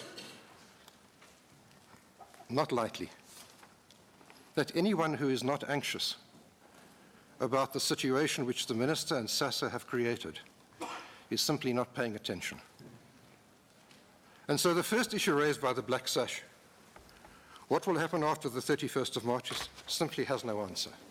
The court is in the dark, and we can't assist the court in that regard. As to the second question, the oversight going forward, here the facts are quite clear. SASA has failed to carry out its obligation to put in place an effective and lawful system for paying social grants after the 31st of March. That's the position 16 days away from the deadline. It's also clear that the minister has failed in her constitutional and statutory duty of oversight. She has constitutional duties in respect of social grants. She has statutory duties in respect of SASA. She claims that she first learnt in October 2016 that SASA would not be able to take over the payment of the grants. But she tells the court nothing about how she found out, who told her about this, and what she did when she discovered this situation. The only thing she tells the court she did, or rather, other people tell the court she did and she confirms, is attend some meetings. The payment, she discloses nothing more. The payment of social grants is the minister's most important responsibility. She claims that she was kept in the dark for 6 months about the fact that SASA would not be able to pay the grants. With due respect, that's simply incomprehensible. Ministers who do their job have regular meetings with their heads of department, and with the heads of agencies for which they are responsible. They find out what is happening. The minister doesn't say that during those 6 months she asked what was being done and was misled. She doesn't say that anything was concealed from her. She simply says, for 6 months I didn't know that the most important thing I was responsible for was at risk, and that an undertaking which had been given to this court was not going to be complied with. The events in Parliament on the 30th of November last year, I'm afraid, go to the heart of the malaise. We've dealt with that in our heads in paragraph 26 at page 15. At that meeting, and that was a meeting of the Portfolio Committee on Social Development, a presentation was made by the Minister and SASSA. They didn't disclose to the Portfolio Committee, and they didn't disclose to the public, that the previous month, October, SASSA had instructed Council that it would not be able to take over the payment function in March 2017, that it required more time, quote, years rather than months, to design a new system for the payment of social grants, budget for it, and implement it. That SASSA had no choice but to enter into an interim arrangement for CPS and propose to do so. That was known to SASSA at least in October last year, and in fact in April last year. They didn't tell the Portfolio Committee, and they didn't tell the people of South Africa. What the minister now says is, well, it's in the response to the questions raised by the Chief Justice. She says, well, at page 54 of that document, she says, well, it was disclosed that the biometric system would not be ready until October 2017. That's all that was disclosed. But what was not disclosed is we can't do it. We can't do it for years. And we have to contract with CPS. The minister, that is raised crisply in the founding affidavit of the Black Sash, and an invitation is invited. Why, at the end of November, the Portfolio Committee and the public were not told what was happening? There's no answer to that. The minister and SASSA avoid having to answer it by not answering the Black Sash affidavit at all. They say, we're not opposing this, so we don't need to deal with this affidavit. But it calls for an answer, and there is no answer. We submit that if the minister's claim that she knew nothing before October 2016 is to be accepted, that itself demonstrates that she cannot be relied upon to oversee the work of SASSA going forward. Because for 6 months she didn't find out what was happening. All parties have accepted that there's a need for this court to exercise supervisory jurisdiction going forward, and I'll say something more about that in due course. We submit that the court's power to do this arises from a number of considerations. Firstly, there has been a breach of the Constitution up till now, a serious breach. Thirdly, there is the imminent threat of a further serious breach. Thirdly, this court would not have discharged its supervisory jurisdiction in the Allpay case if it had known the facts, if it had not been brought under the misapprehension that SASSA was going to take over the contract and do so lawfully. And so the difficulty we have going forward is that none of us with respect can have any confidence that either the minister or SASSA will not give us a repeat dose of this treatment next time around. There's nothing in the papers which gives any basis for confidence that we won't be in the same position at the end of the next contract. And that's why we submit supervisory relief is necessary. That raises the question of independent monitoring, which has been raised in the directions of the Chief Justice. In that regard, the Minister suggests that the Public Protector and the Auditor General should carry out monitoring and report to the court, but we submit that that reflects a confusion of functions, particularly as far as the Public Protector is concerned, and a confusion of the purpose of independent monitoring. The need for independent monitoring arises from the fact that the members of this court have other commitments. They do not have the time to manage a process of reporting and analysis of reports. They do not have the technical expertise to assess many of the issues which will be reported upon. And so the purpose of independent monitoring we submit, and this is shown in the cases we've referred to from the United States and India, is to assist the court in that regard, to assist the court to collect the material and to have the material collected and analyzed for its benefit. That's not part of the function of either the public protector or the Auditor General. So we submit that the oversight structure should be as follows.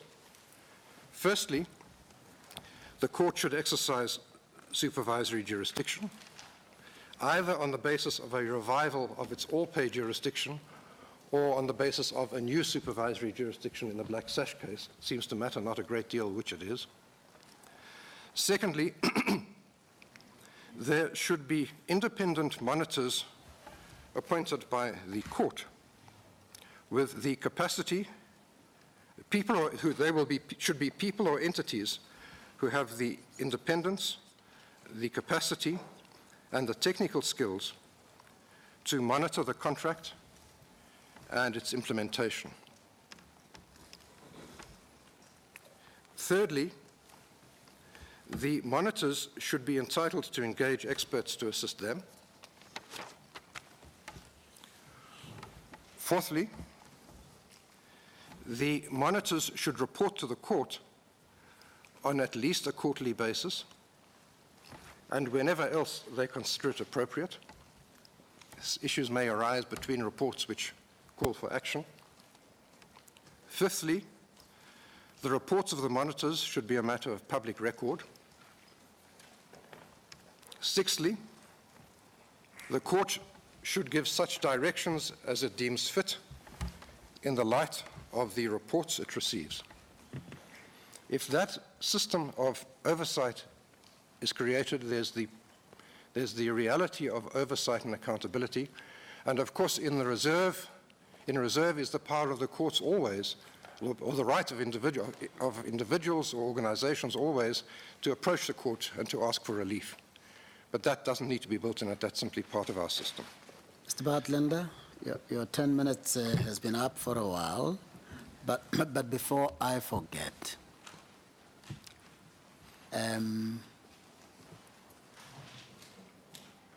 are you asking us to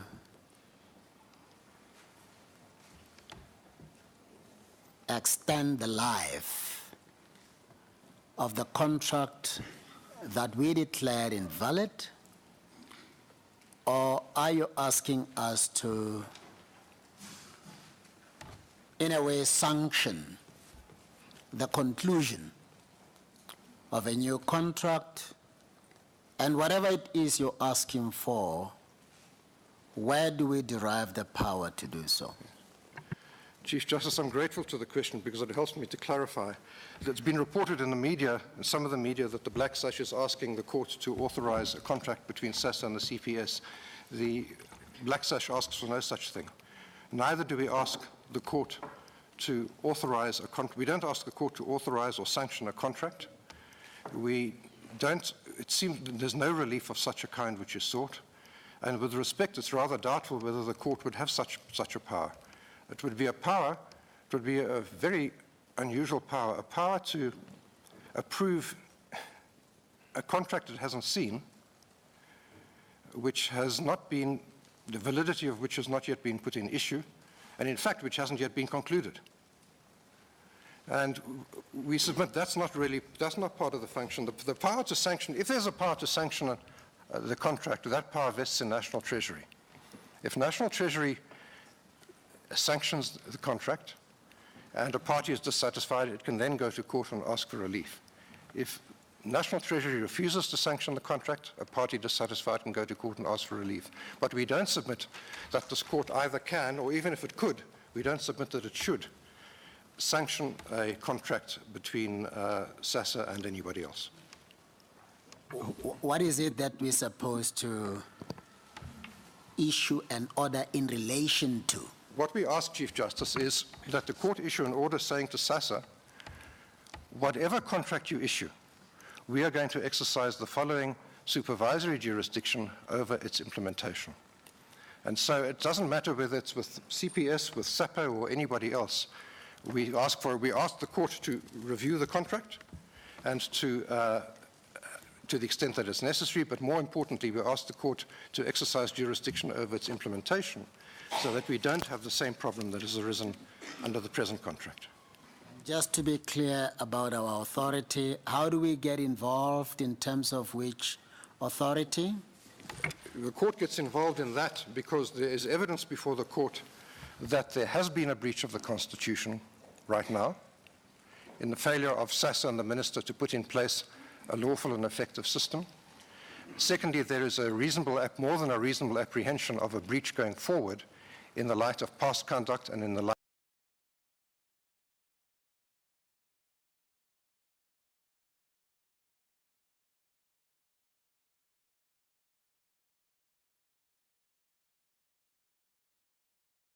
of the breach which is threatened and imminent. The Bartlander, taking into account our broader remedial powers, as well as the application of the horizontal application, if you look at what this court did, among others, in Juma Masjid, and the position that CPS occupies as, for a lack of a better word, a quasi-judicial organ of state, or rather a quasi-organ of state. Shouldn't this court then, in that event, direct CPS to continue paying for a certain period? Whether a shorter contractual relationship exists or not? Mic is off, Mr. Butler. Can I answer that in two parts? Firstly, could the court make such an order? I submit that it could, having regard to two factors. Firstly, having regard to the fact that CPS has constitutional obligations arising from two circumstances. Firstly, the quasi-organ of state arising from the existing contract. Secondly, Section 8.2 of the Constitution, which this is clearly, we submit, and is dealt with in our heads of argument in paragraph 32 and following, that under these circumstances, there is a horizontal obligation on CPS not to do anything which prevents the beneficiaries getting their grants, or put differently, not to refuse to do something which would enable the beneficiaries to get their grants. If they're the only player in town, they aren't entitled under Section 8.2 to say we won't play. Section 8.2 obliges them to play. As to whether the court should make an order directing the CPS to continue, the difficulty is, I don't know what we're going to hear from SASSA as to, which we do know that SASSA proposes to enter into a contract, and I suppose there ought to be a direction that if SASSA's election ultimately is that CPS should be the implementer, then they should be directed to carry it out. It should be stated that they have an obligation under the Constitution. They can't stand back. I don't understand them to stand back. There's a dispute about terms. But the court could, and I submit should, direct that if CPS is the body elected by SASSA to carry out the next phase of this work, CPS is obliged to do so. If CPS is not appointed by SASSA, then what happens? Well, if CPS says, we've just discovered the post office is much more brilliant than any of us have learnt in recent years, and they can do it, and we want the post office to do it, well, then they wouldn't have CPS would then no longer have an obligation. I submit CPS couldn't have an obligation if SASSA didn't elect them to carry out the contract. It would have to be premised on CPS. Mr. Butler, do I understand you correctly that you're saying that the court would have the competence in terms of its previous judgments in this matter, and also the factors that you say, to make an order, even if it's only a temporary order, to ensure the payment of social grants, at least for a certain period, until further things happen? Yes, Justice Frenneman. That would be appropriate relief in the circumstances of crisis which we have now. given that we just don't know what's going to happen in 16 days' time. I then want to come back to your submissions on independent monitoring and your suggestions that the court should appoint the monitors. Can we expect any help from the parties in that regard as to suggesting who these monitors may be, suggestions as to how and who should pay for the monitors doing the kind of work that you envisage? Can you help us in that regard? Justice Fruneman, you can certainly expect help from the Black Sash Trust, which would be happy to put up suggestions if invited to do so, and I'm sure other parties would similarly be willing to do so. As to who should pay, that should be paid for by the Department of Social Development. It's the body which has brought about this situation. It has brought about the situation that independent monitors are necessary in order to ensure that it does the job which is its constitutional and statutory function. And it is the body which should bear the cost of the monitors. Of course, that means in the end all of us do it, but so be it. We should all be willing to pay for it. Mr. Badlander, I am still left in the dark with regard to your submission that you are not requesting this court to sanction a contract between SASSA and the CPS. If you are not requiring the court to sanction the contract, on what basis is this court going to impose the condition you have articulated under the independent monitoring system you have so well alluded to? Justice Kampepe, I'm sorry, I think I wasn't clear. Our submission is that it would not be appropriate, even if within the court's power, for the court to make an order in the air that's sanctioning a contract which it hasn't seen. That even if the court had that power, it could hardly exercise such a power. But what we do say is that we know, the facts tell us, that the history tells us that beneficiaries are at risk if SASSA is not properly supervised. The facts tell us that the minister will not exercise that supervision.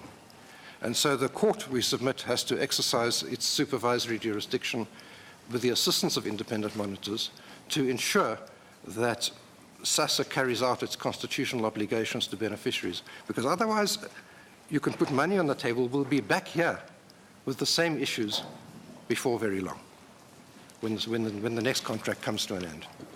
So it's not a matter of ordering or sanctioning a contract. It's a matter of saying whoever you hire to do it, CPS, SAPO, or whomever, we are going to ensure that you do it properly because we know what happened last time. Well, Mr. Badlander, my sister may not be through with you, but I just want your assistance, and it's a pity that we may well have to traverse issues that you did not come here prepared to deal with. Thinking aloud, let me tell you what are my concerns or fears. There seems to be a choice between just ordering the parties to do everything they reasonably can to conclude a new agreement intended to ensure that there is continuity in the payment of the grants.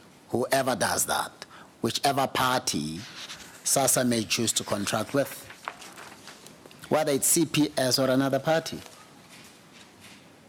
And the risk that parties may not agree to the terms.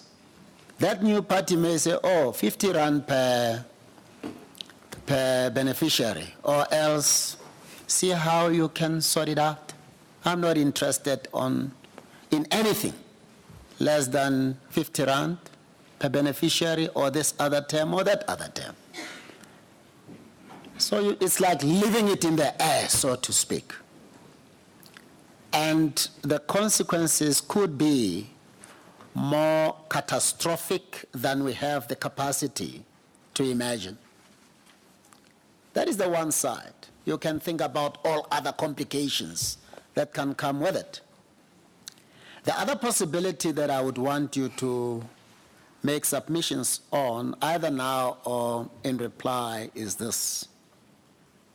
And that is assuming that we have the competence to do so. Extending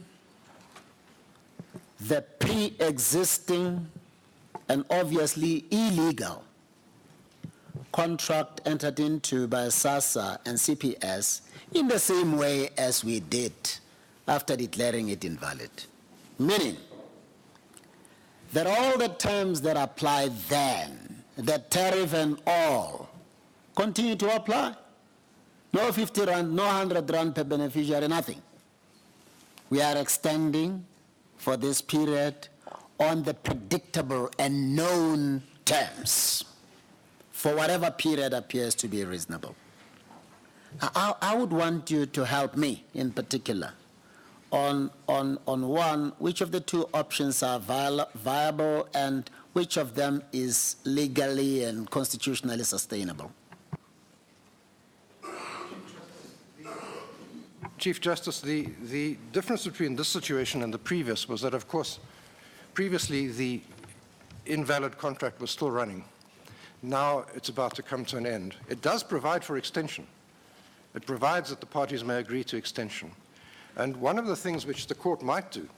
Maybe while you are there, it's still running now. Yes, it's still running now. So let the assumption not be that the court will get involved only after it has come to an end. Yes. Well, given that the contract itself provides for extension, what the court could do, I submit, in these very unusual circumstances, but very pressing circumstances, is say, we are ordering the parties, we could say the following. CPS has obligations, constitutional obligations, as a quasi-organ of state and under Section 8.2 of the Constitution. It can't walk away. We are ordering the parties to continue the contract for a limited period, along the lines suggested by Justice Frinneman, continue the contract for 6 months on the existing terms, and then deal with the situation of the award of the contract and whether Treasury approval is obtained and so on. That could be done, I submit. I submit that would be within the power of the court. Yeah. And it will be up to the party to say, I'm going to disobey this order. Yes. If they are daring enough. Yeah. Yeah. Yes. The court could do that. We assume none of the parties would willfully disobey the order of the court. If they have a constitutional obligation, they have an obligation. There is this difficulty with an extension that we would submit that if there's going to be an extension, that clause of the contract, that clause of the order which we seek, dealing with the protection of the personal information of the beneficiaries, which was in this court's remedial order 3 years ago, should be incorporated. And it should be the contract continues for whatever period determined by the court, subject to this provision, dealing with the protection of the personal information of beneficiaries. I was raising this issue just to ensure that there is at least something to build on for the purpose of considering the conditions that you have put forward. Yes. Thank you, Chief Justice. I appreciate that. Of course, full go further and full say, order them to conclude the contract on terms, and Mr. Unterhalter will deal with that. That seems to be the alternative option. Then can I deal briefly with the question of the protection of beneficiaries' information? I'm nearly at the end of my submissions. It appears not to be in dispute that the products of the other subsidiaries of Net1, funeral policies, loans, airtime, and electricity, are marketed directly to the beneficiaries of social grants. That seems to be not in dispute. The question which arises is how those other subsidiaries of Net1 obtain the beneficiaries' details in order to be able to market directly to them. CPS requires beneficiaries to enter into a contract with their thumbprints, which authorizes it to provide beneficiaries' personal information to its affiliates and to use it itself for marketing purposes if they've opted in. or if they've elected to receive this. And you'll find that clause quoted in our heads. I'm not going to go there. It is in page 21, paragraph 35.2. Well, perhaps I should go there. Page 21, paragraph 35.2. I apologize that the contract wasn't attached to the heads of argument as it ought to have been. We can provide it to the court if necessary. But I don't think it's in dispute that this is in the contract. It says 35.2, consents and disclosure. 6.1, you consent to, and then that should be 6.1.2. Using your personal information, as defined in the Protection of Personal Information Act, to render the banking services set out in these terms and conditions, and to send marketing material from us and our affiliates to you, if you elected to receive same during enrollment. So they insist on the right to send, or for their affiliates to send, marketing material and to use the personal information for that purpose. And they say you may not amend or vary these terms or conditions at all. There's 13.3 and 4 are most extraordinary. 13.3 says we can change these terms and conditions whenever we feel like it by publishing them, and then that's it. And 13.4 says you can't amend or vary them at all. And so I've never seen a contract like this, I must say, but I'm obviously haven't been in this business long enough. But in any event, they assert a right to use the personal information for marketing purposes. Mr. Billemont says that CPS does not share that information with the other affiliates or the other subsidiaries. So the question then is, how then is the information sent to the beneficiaries? If the other affiliates aren't given the personal information, how is it done? And the only answer can be that CPS does it itself. And in fact, that's provided for in the contract, perhaps with foresight of the difficulty, that CPS obtains the consent to use the personal information to send marketing material from us and our affiliates to you. And so presumably CPS is sending it out itself. If I'm wrong in that, our learned friends will tell us and tell the court how it is that this information gets sent to the beneficiaries without their personal information being disclosed to somebody or used by CPS for this purpose, a plain conflict of interest.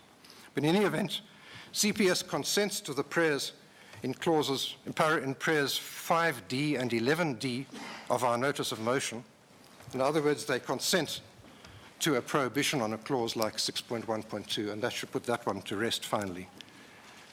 One may ask why has this consent been in place for some years and now it's not necessary? Well, the cynical may say that CPS agrees to this because the horse is already bolted, the beneficiaries are already signed up, and it's only the new beneficiaries who are affected, which is a much smaller number. But whether that cynicism is justified or not, it doesn't matter, and whether it's true or whatever, it doesn't matter. If at least some horses are saved, that will be a benefit. Finally, I have to conclude by saying something about the unfortunate position taken by the Minister. And I say this again, not lightly. Throughout the welter of paper in this case, one seeks in vain for an explanation by the Minister herself, of what she did, why she did it, what she didn't do, and why she didn't do it. All the court has before it is a perfunctory confirmatory affidavit in respect of an affidavit made by somebody else, the acting CEO, who says he doesn't actually know what happened. This is information which he got from the attorneys who investigated the matter. It's with respect entirely unsatisfactory. There's simply no explanation at all for the Minister's actions and for her inactions. And throughout the welter of paper, one also seeks in vain for any word of apology for what is at best a sorry saga of incompetence, concealment, and lack of accountability, stretching over several years. All we have from the Minister is she says, I ought to have been aware of this earlier, and the negotiations ought to have started earlier. But she doesn't say, I'm responsible for that, and I apologize for it. Nor does she explain how it happened that she didn't exercise that responsibility. The only person to whom she apportions any blame at all is the hapless CEO of SASA for his conduct over the last few weeks. Her affidavit in the report to the court is extraordinary because it is perfunctory on the things that matter. namely what happened, why it happened, and what she did about it. And it then takes a gratuitous swipe at the CEO for his attempts to remedy the situation. Attempts which were hapless, but they were at least attempts to remedy the situation. So we submit it's simply not acceptable. That's a mild word. Chief Justice, this has been and it remains a painful episode in our national life. One of the features of our life and our government of which we can all be justifiably proud is the system of social grants. It's an extraordinary achievement. It's an achievement which not many other countries can match, certainly countries with our resources. It is an extraordinary and remarkable achievement, and it's a tribute to many people in all walks of life, government, NGOs, elsewhere, that we have such a system. And of course, the Constitution, because it flows from the Constitution. But the painful truth, and we have to face it, is that the executive has simply failed to carry out its duties in giving effect to this excellent scheme. And the painful truth is that although Parliament has made some effort, it has failed to exercise effective oversight over what the executive has done. You read those minutes of those meetings and you don't see the minister or SASA finally being called to order and to account properly.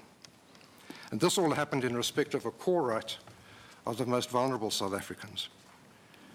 So the executive have failed and Parliament has failed. And that, I'm afraid, leaves the courts.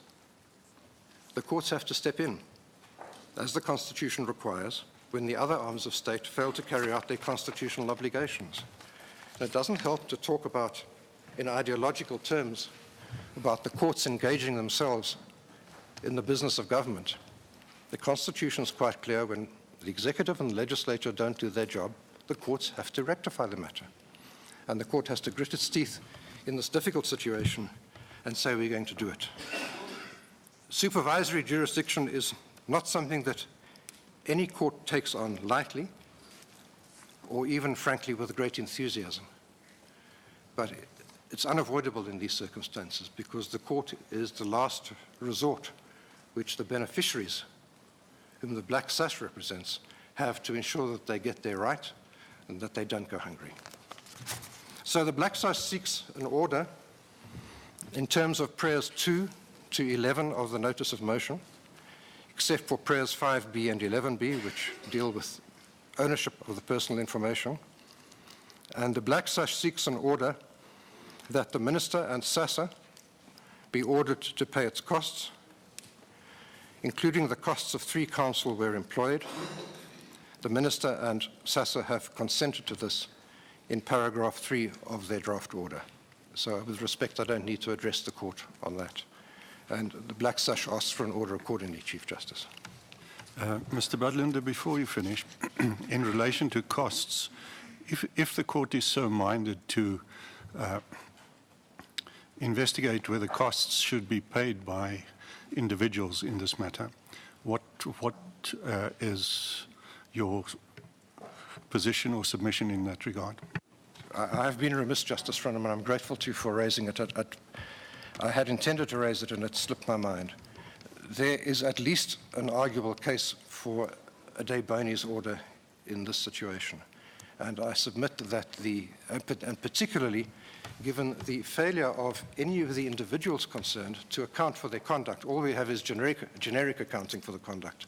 And I'm asking you on a practical level, because before that kind of order can be issued, the particular individuals who must be given an opportunity to respond. Absolutely. How does it affect practically what you want? Do you want to recover your costs? Do you have any submissions in that regard? We're happy to wait for the costs while that inquiry is conducted, Justice Frenneman. And so we submit that the court should issue a directive that identified parties, starting, I'm afraid, with the minister, should put up submissions on affidavit as to why they should not be held liable for those, personally liable for those costs. The court can hear whatever submissions it considers appropriate. If the court so orders, it will so order. If the court doesn't order, it will then, I submit, make an order that the costs are to be paid on the basis which I proposed, but not on the basis of personal liability. Tell me, Mr. Budlander, the outsourcing of core responsibilities seems to often come with complexities and challenges that we're not ready for. To your knowledge, has SASSA ever borne the responsibility to pay these benefits directly to beneficiaries, itself doing that? I know you don't represent SASSA. Chief Justice, not as far as I know. In the old days, the bad old days, the grants used to be paid directly by the department, the predecessor of the Department of Social Development. It was a direct state function. Then SASSA was created as a statutory body to take over responsibility. As far as I'm aware, it hasn't itself ever made the payments, but my learned friend will be able to correct me on that. Well, as a lawyer and former Director General of a department, is it unthinkable that a properly resourced SASSA, properly capacitated SASSA, could shoulder that responsibility? Because business entities are there to make as much money as they can. Is it a possibility to explore, or is it only the private sector that has some inherent capabilities to carry out this responsibility? Chief Justice, speaking as a former Director General, it's an extremely uncomfortable situation that constitutional obligations, fundamental constitutional obligations, should be outsourced, and particularly should be outsourced to institutions whose primary motive is a profit motive. It leads to all sorts of inevitable difficulties, which we all know about. And so it seems to me, with respect, that if we had the first prize would be that government does the job for which we elect it, and that a properly capacitated, properly financed, and properly led department and SASSA would take responsibility for it. There's no reason why that should be off the table, but I'm afraid it's not on the table at the moment. Those circumstances of properly constituted and properly led don't exist at the moment. See, I'm raising this possibility because I know I've got a fair sense of what we did during the World Cup, Soccer World Cup, to demonstrate that if South Africans really want to do something, they can. Is it open to us now as a lawyer, not as a DG, to somehow suggest or order SASSA to do what it undertook to do much earlier in its attempt to fulfill the conditions of our order, and in fact told us that it was a viable option?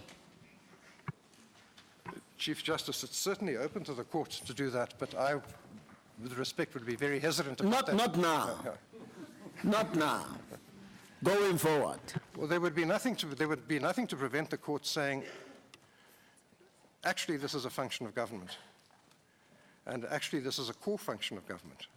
This is about fulfilling people's fundamental rights, and it's not right that it should be outsourced in the way that it should be, and we would like to see what you're going to do to address that. But my hesitancy is, I don't want to speak out of turn, Chief Justice, but one has to have a high level of confidence that it's going to be done before one can tell people to do it. And I wouldn't have that high level of confidence now. We're thinking aloud. My only concern, or the premise from which I'm moving, is if that possibility were to be translated into a reality, we'll never find ourselves in this situation. There will never be a possibility of running to court because there is a risk of beneficiaries, vulnerable people, not being paid what they so desperately need. Chief Justice, that's if SASSA does the job properly. But we might be here in court saying SASSA haven't done the job properly. So the risk is there's a difficult question, and it's a question of governance about public-private partnerships and what's appropriate to outsource and what's not appropriate to outsource. It seems to me, with respect, that this goes way beyond what's appropriate. But one has to have a high level of confidence. The one thing to be said for the system of social grants is that the grants are currently paid. One wouldn't want to lightly interfere with that unless one was confident they would be paid in the future. Yeah, and also not to assume that the private sector necessarily gets it right all the time. No, absolutely. Yes. There's no magic in the private sector, Chief Justice, no magic at all. And I know enough to know that properly led, properly organized, properly capacitated, public sector can do all of this just as well as the private sector. Thank you, Mr. Bartlander. May I follow up with just one question for clarity, Mr. Bartlander?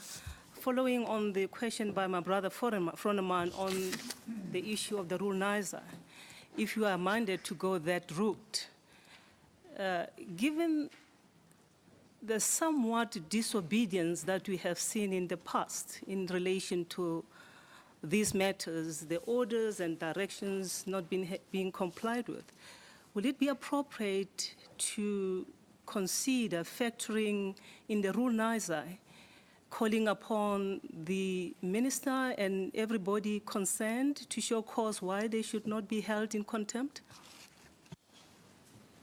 Well, opinions differ, Acting Deputy Chief Justice, about this. Speaking for myself, I don't see a clear contempt of the remedial order.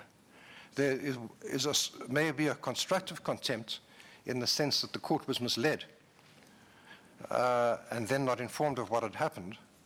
And I know this court has expressed some reservations about the notion of constructive contempt.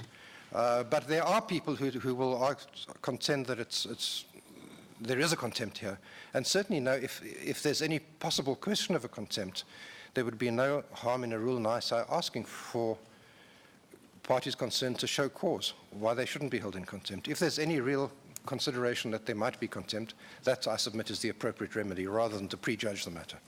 Of course, there's no application before us, but I suppose the court can mere moto look into that. It must, with respect, be within the court's powers, yes. Thank you, Mr. Bartlander. Mr. Unterhalter.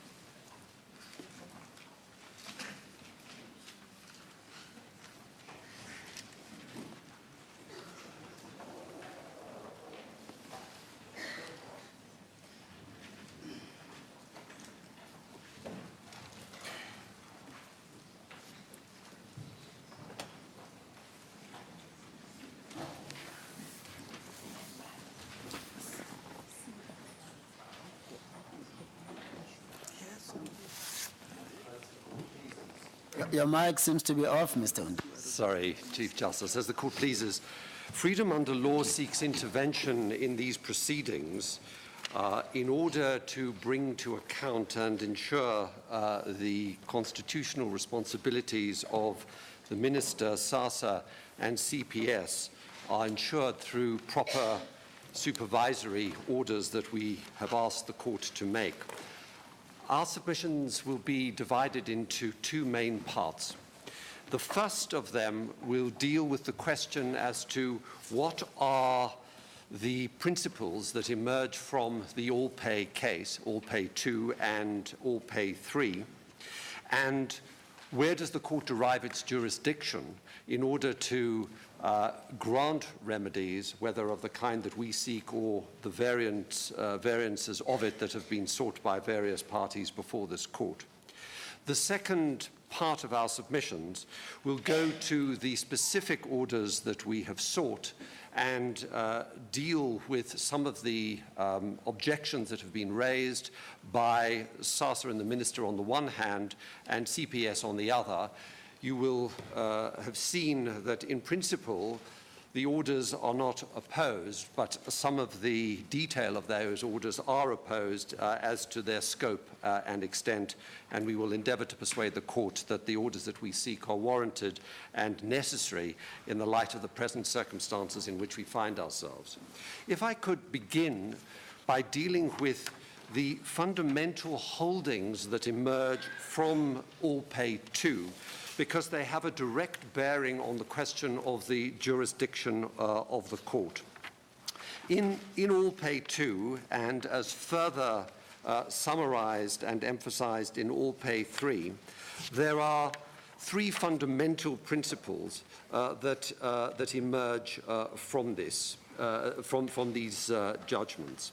The first is that there is an ongoing obligation that CPS has to render the services that it does, and it is required to discharge those obligations even after dissolution of the contract. So there is a constitutional obligation resting upon CPS as an extension of the state, and it cannot, to use the language of the court, walk away from those obligations.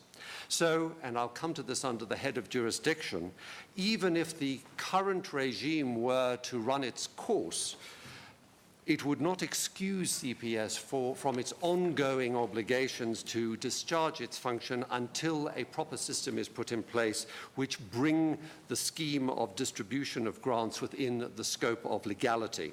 That's the first proposition. The second proposition is that CPS, burdened with these constitutional obligations, has no right to benefit from the discharge of its obligation. It is true, as the court has indicated, that it is not required to discharge that obligation at a loss, but it is not permitted to benefit. And that means, put into ordinary language, commercial language, it may not profit as a result of the unlawful contracts that it has enjoyed in the past, nor may it profit from the discharge of its constitutional obligations for the future. And the third proposition that emerges from All Pay is the duty of accountability and the circumstances in which what is now done for the future must meet both the requirements of accountability and the requirements of transparency. Now, in the light of those clear pronouncements by the court, it is our respectful submission that much of the relief that we are seeking on the basis of what must be done for the future simply flow from the obligations and the principles that have already been determined by the court in circumstances where it determined the remedial regime that would flow from the invalidity that it found in respect of the 2012 contract that was granted to CPS. If I could then deal with the question already engaged by this court with my learned friend Mr. Budlander, which concerns the questions around both jurisdiction and remedy. In our submission, there are at least two ways in which this court can assume a supervisory jurisdiction for the purposes of providing a proper regime for this most important state function of distributing social grants. The first is that it may perpetuate the suspension regime that exists already.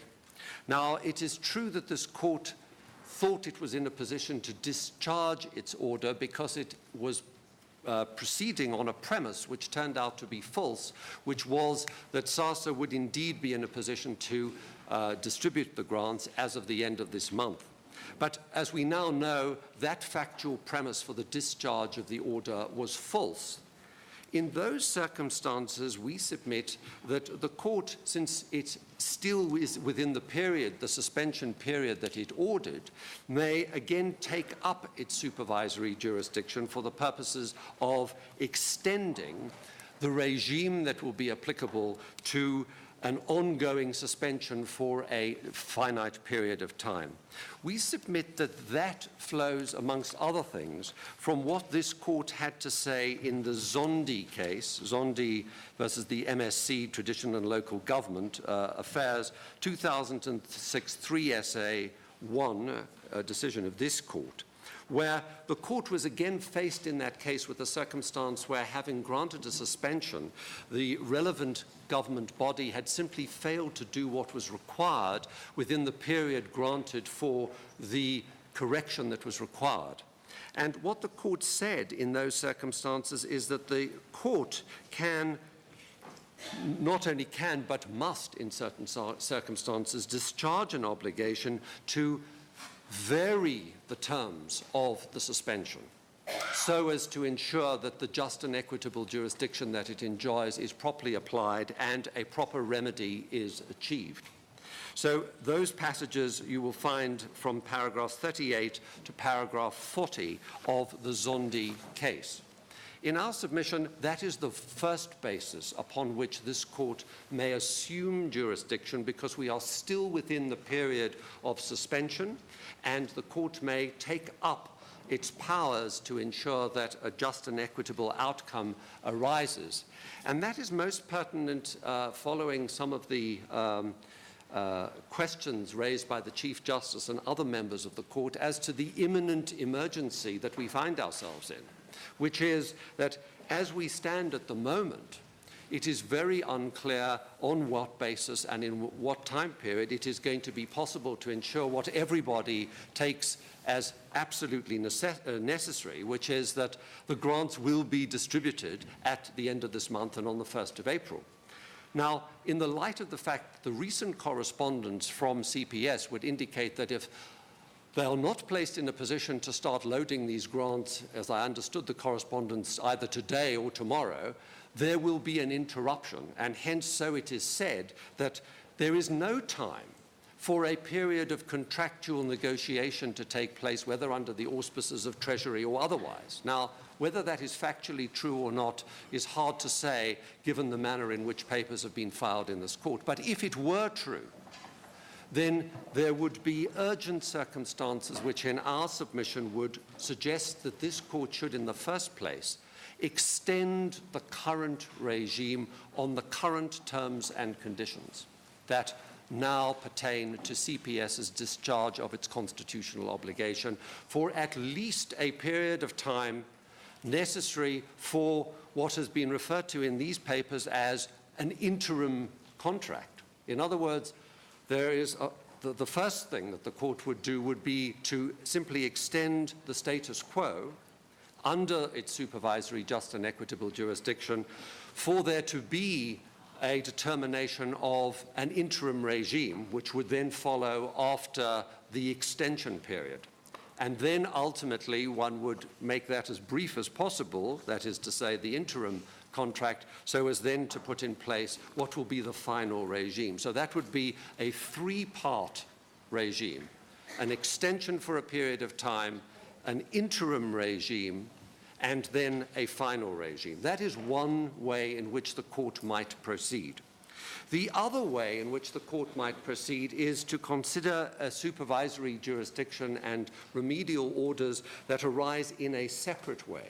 And that, we say, flows also from the determinations of this court in Allpay. It is peculiar to CPS that CPS, having been an incumbent and having benefited from its incumbency, is saddled with the obligations to continue to discharge the services this court has found after the end of its current contract. And that is a constitutional obligation that it has. Once that constitutional obligation is recognized, as this court has recognized it in Allpay too, then the only question is, well, how will that constitutional obligation be carried out? And the submissions that you have heard from the parties and the remedies that are proposed are all supervisory orders consequent upon the discharge by CPS of its ongoing obligation to render these services until legality can be restored. And legality can only be restored, as this court previously held, in one of two circumstances. Either SASA takes this over and actually does what it says it will do, which it hasn't done in the past, or there is proper procurement of a service provider under the requirements of 217 and the subordinate legislation to ensure that legality is restored. But in the interim, CPS cannot walk away, and it cannot stipulate for terms that it would consider commercially valuable to it because of the no benefit principle that this court has already enunciated. So The remedial regime that we look to is simply an incident of the constitutional obligation that this court has already saddled CPS with, and which this court could continue to insist upon in the interim regime until legality can be restored. Mr. Unterholt, yes, just to practicalize yes. the issue.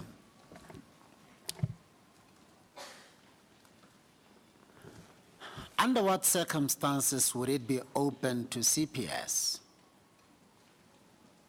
in the event of, say, the extension of the pre-existing contract for it to say, I'm not going to carry it out, these terms are unfavorable to me? As we understand the relevant dicta in All Pay 2, it has no such ability.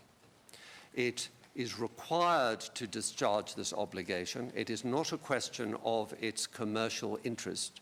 And the only requirement is that it cannot be expected to do this at a loss, but it may not secure a benefit from it. So what this court has said is that one of the consequences of the incumbency that it enjoyed under an illegal contract is that it can't choose the manner of its leaving, and it is saddled with the obligation to continue. It cannot walk away.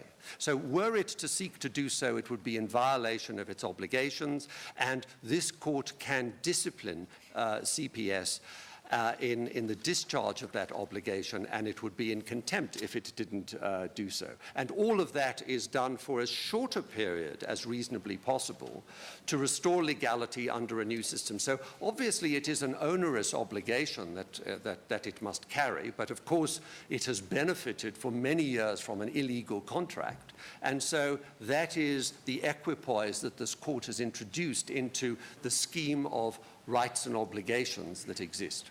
Mr. Butlander has suggested 6 months.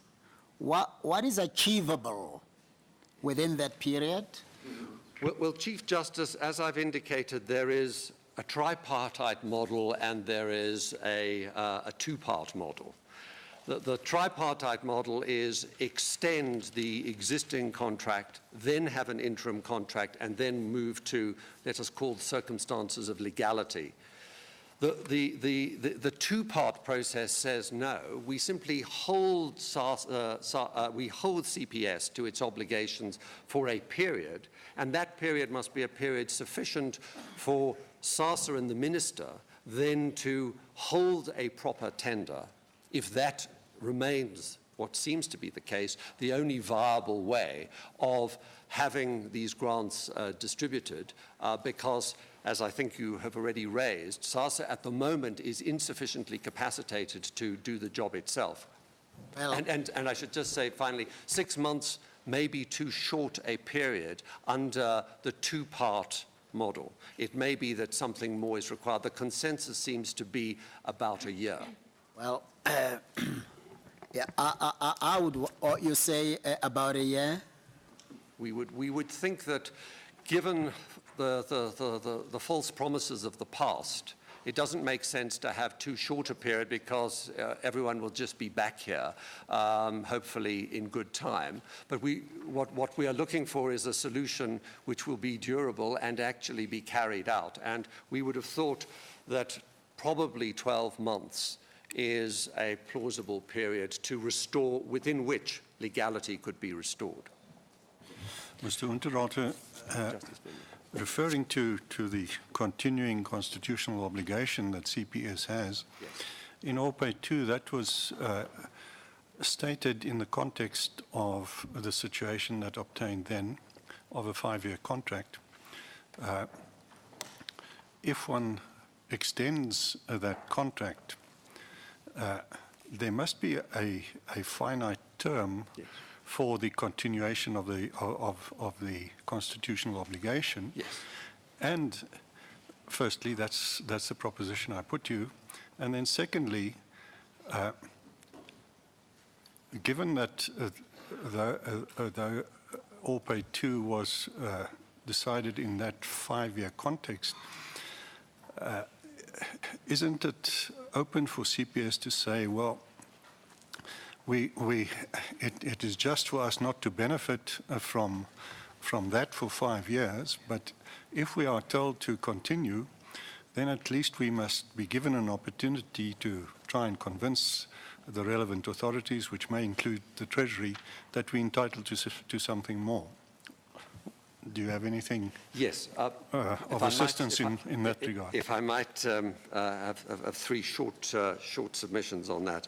The first is that in paragraph 64 of All Pay, it is said, but even after the dissolution of the contract, but before the appointment of another service provider, cash paymaster will have constitutional obligations, and the court then explains what those are. So it does appear that this ongoing obligation is recognized, but it carries with us, as I've already conceded or certainly recognized, that because it could be onerous, it mustn't endure any longer than is necessary for the purposes of restoring legality, and therefore it must be of a fixed term, and 12 months may be the term that is warranted.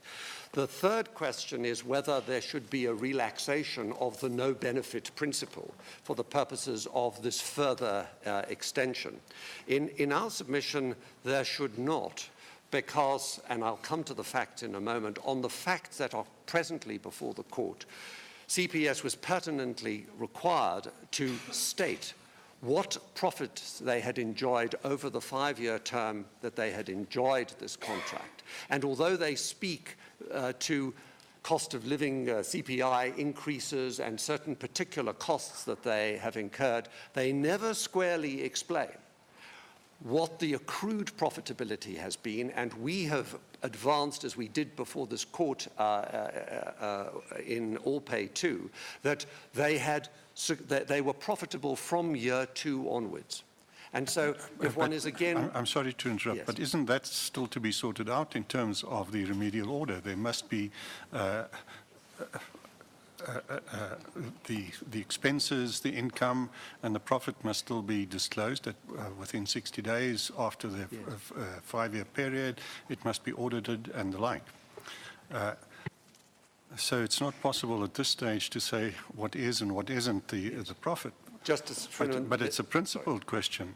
Yes. It's now a further period. Shouldn't there be, and I'm not saying the court should decide it, but shouldn't there be an opportunity for CPS to convince whoever may be the proper statutory authority, it might be the Treasury or whoever, to convince them that they're entitled to something more? Justice Friedman, the issue is whether there should be a relaxation of the no-benefit principle. That's the question at stake. We would submit two things. Firstly, there should not, because they have enjoyed considerable benefit under a 5-year contract which has been profitable to them, and as an extension of the state, now to seek to make yet further profits out of an avowedly unlawful extension necessitated by the urgent circumstances in which we find ourselves is not warranted. There should be no circumstance in which the discharge of the constitutional obligation means that a party such as CPS can profit through unlawfulness. And we submit there should be no relaxation of the no-benefit rule. The second submission we would make is, what would be the competence of Treasury or otherwise to determine whether there should be profit or not? This is a question ultimately for this court to determine, not for, as it were, an agency to be satisfied that some level of profit is warranted or not. Well, you may be correct in that, but isn't that a question for the future? Once the disclosure is made about what expenses, income, and net profit has been made for the 5 years, and a similar disclosure is ordered in regard to any extension that we may or may not order.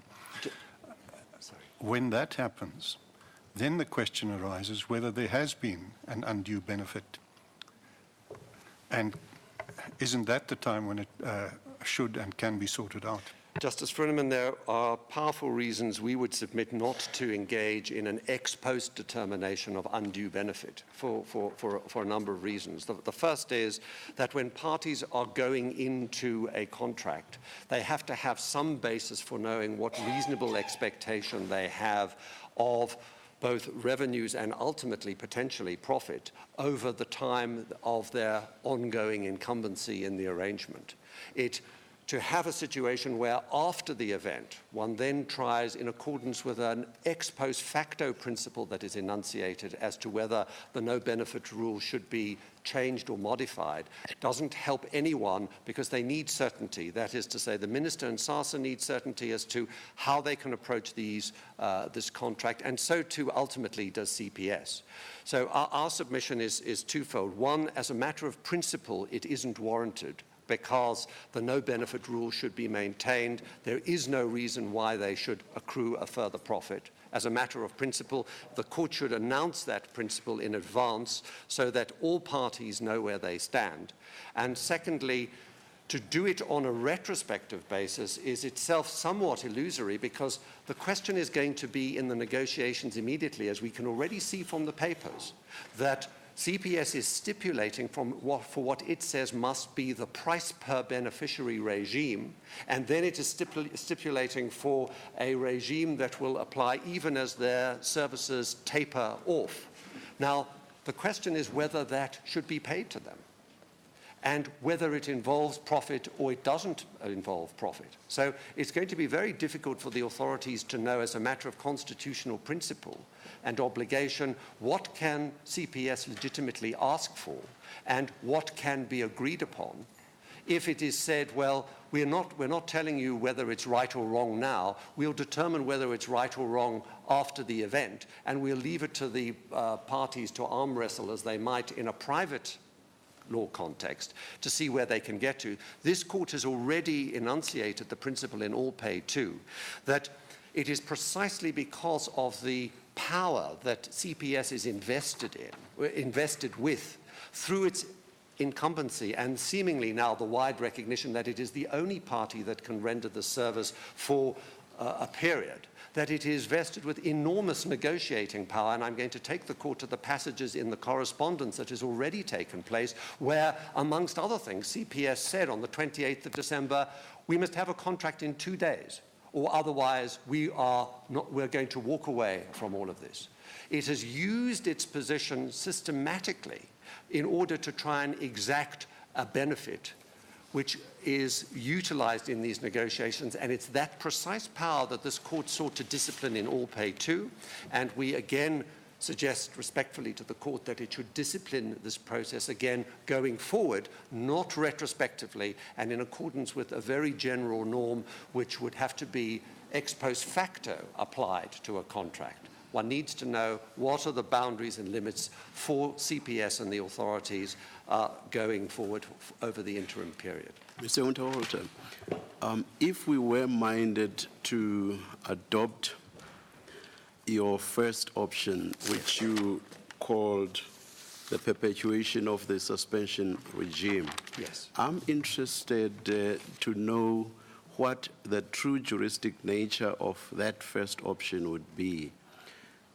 Would we, one, be extending the existing contract, and then two, or also extending our declaration, or rather suspending our declaration of invalidity of that extended contract, extended by us, or shall we be creating a new contract, albeit on the same terms for the parties? Or what exactly shall we be doing? Justice Madlange, in our submission, it would be an extension of the existing suspension regime and the terms and conditions under which such suspension takes place.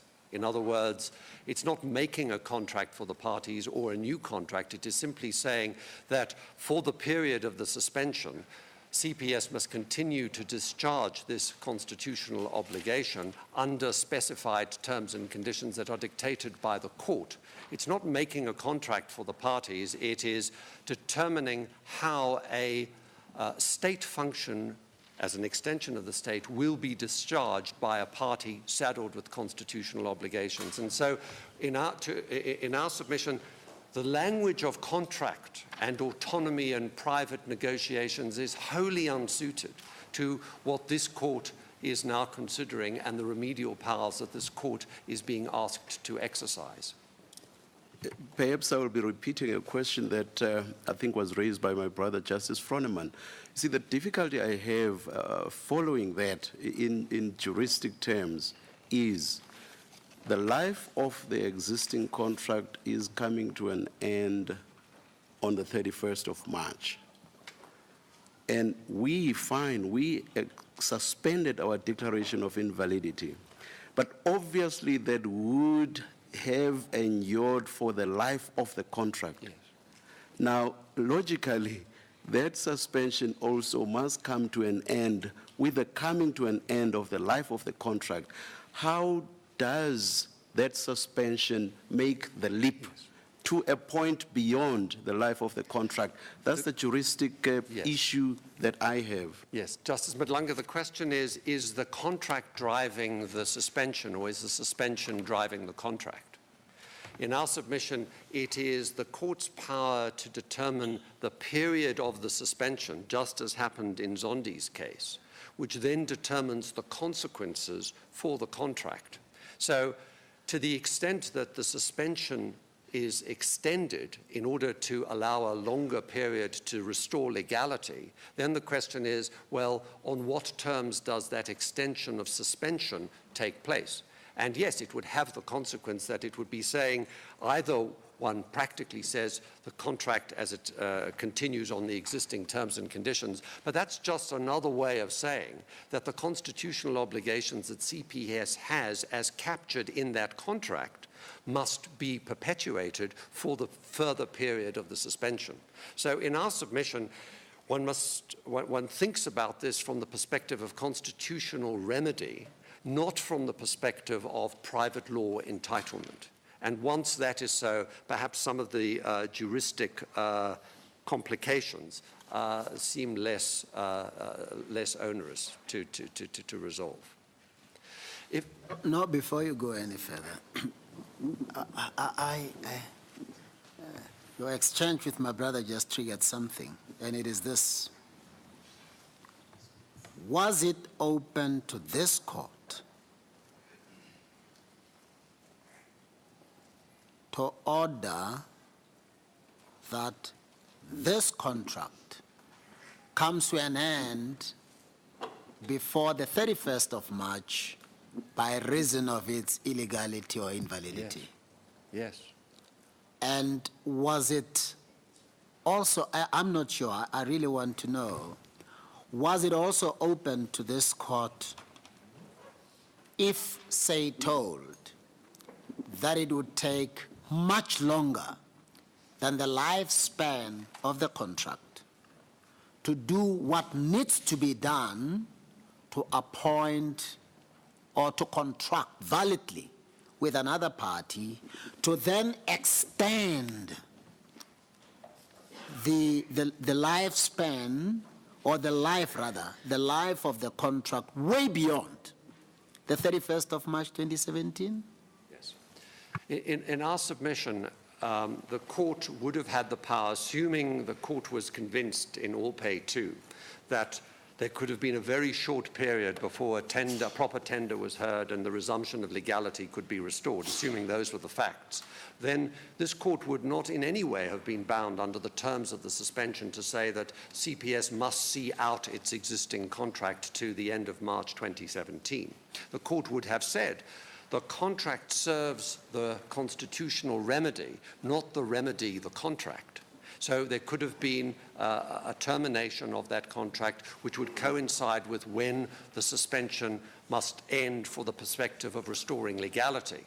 And similarly, the extension is equally within the court's power, because all that the contract is giving expression to is the need to secure an answer that gives expression to the rights of recipients to get their grants and the obligations of CPS to deliver those grants as a result of its incumbency. I'm trying to think aloud through you. which I suppose I'm entitled to do. If it were a piece of legislation that is declared invalid by reason of its inconsistency with the Constitution, that piece of legislation or a section ceases to be alive as soon as a declaration of invalidity is made. Yes. And whether we suspend the declaration of invalidity for 6 months, 12 months, 18 months, or 24 months has got nothing to do with the lifespan of the legislation. It's the discretion of the... Absolutely. That's your point. That is our point, and in the Zondi case, when the initial period granted by the court was not utilized properly by the government in order to put in replacement legislation, the court said, well, we've got an obligation in those circumstances to extend the period of suspension. I'm putting these questions to you to understand. I've seen under some much earlier as an advocate, judges arguing through an advocate. That's not what we are doing here. So the lifespan of this illegal contract has got nothing to do with a period over which we've kept it alive. Yes, because the keeping of the original intended lifespan is not a determining factor. Because the contract is simply is just a convenient form to give expression to the constitutional obligation that CPS has. The court could have chosen other terms upon which the obligation was to be discharged, but it seemed convenient at the time to simply extend it on the existing terms. So, Mr. Unterholter, you are effectively saying, at the time we made our order, remedial order that is, we could just as well, even though the term of the contract was 5 years, we could easily have said, we suspend our declaration of invalidity for 12 years. Yes. Effectively meaning that now we would be giving CPS a 12-year contract when all it ever bargained for was a contract for 5 years. Yes. Is that what you are saying? There's an odd sort of shifting of terrain here, because at the time that the original order was made, the question is, why should CPS be advantaged with getting, as it were, the benefit of a bargain to which it was never entitled? I'm just testing the principle now, based on your responses to the Chief Justice. No, could we have said we suspend for 12 years, despite the fact that all it could ever have gotten out of that contract would have been 5 years, nothing more? Yes. Justice Madlanga, I'm endeavoring to answer the question. One of the considerations at the time that one makes the order, probably the principal one, is how long does it reasonably take to restore legality, and how long are we going to hold the party to the constitutional obligation until legality can be restored? We recognize that that should be no longer than necessary if the no benefit principle is being recognized. Curiously, at the time that the order was made, the concern was that CPS was getting the whole benefit of an illegal contract to which it wasn't entitled. Now, of course, the argument is being put slightly differently. How can we expect it to carry on compulsory obligation to render the service, because isn't it too burdensome? Last time it was, isn't it getting too much? Now the concern is, isn't it being left with too little? We submit that, of course, one will think about the incidence of the obligation and how burdensome it is. That's a consideration to have, and so on. But we say the no benefit principle says they can neither gain nor lose from discharging the obligation. They're doing a public service as an extension of the state, and the books must simply balance at the end of the day. They mustn't be worse off, and they mustn't be better off. And what can be the objection to putting them in that position? If I may then proceed with what was the second part of my address to the court, and that just concerns some of the features, and I'll try and summarize it in less detail than I had initially thought, just in respect of the particular questions that arise as to the relief that we are seeking. Before relief, you said that there was a threat to pull out of a contract and you were going to Yes, refer. and I am. Can you just highlight that? Yes, I can do so. The CPS has contended that it is that everything about the situation is something that is not of its making, but of the making of SASA and the minister, and it is simply caught up in unfortunate circumstances that are not of its own making.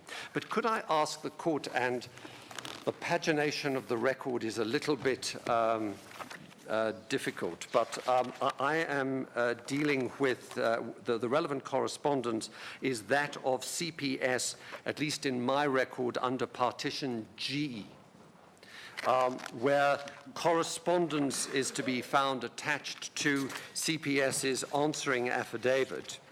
And this is some of the correspondence that has flowed between Net1, which is the holding company of CPS, and sorry, Mr. Ndalta, SASA. is that CPS's answer to Black Sash or to Full? It's to the Black Sash application. So in our pagination, it commences at G1, but I'm not certain whether the court has the same pagination.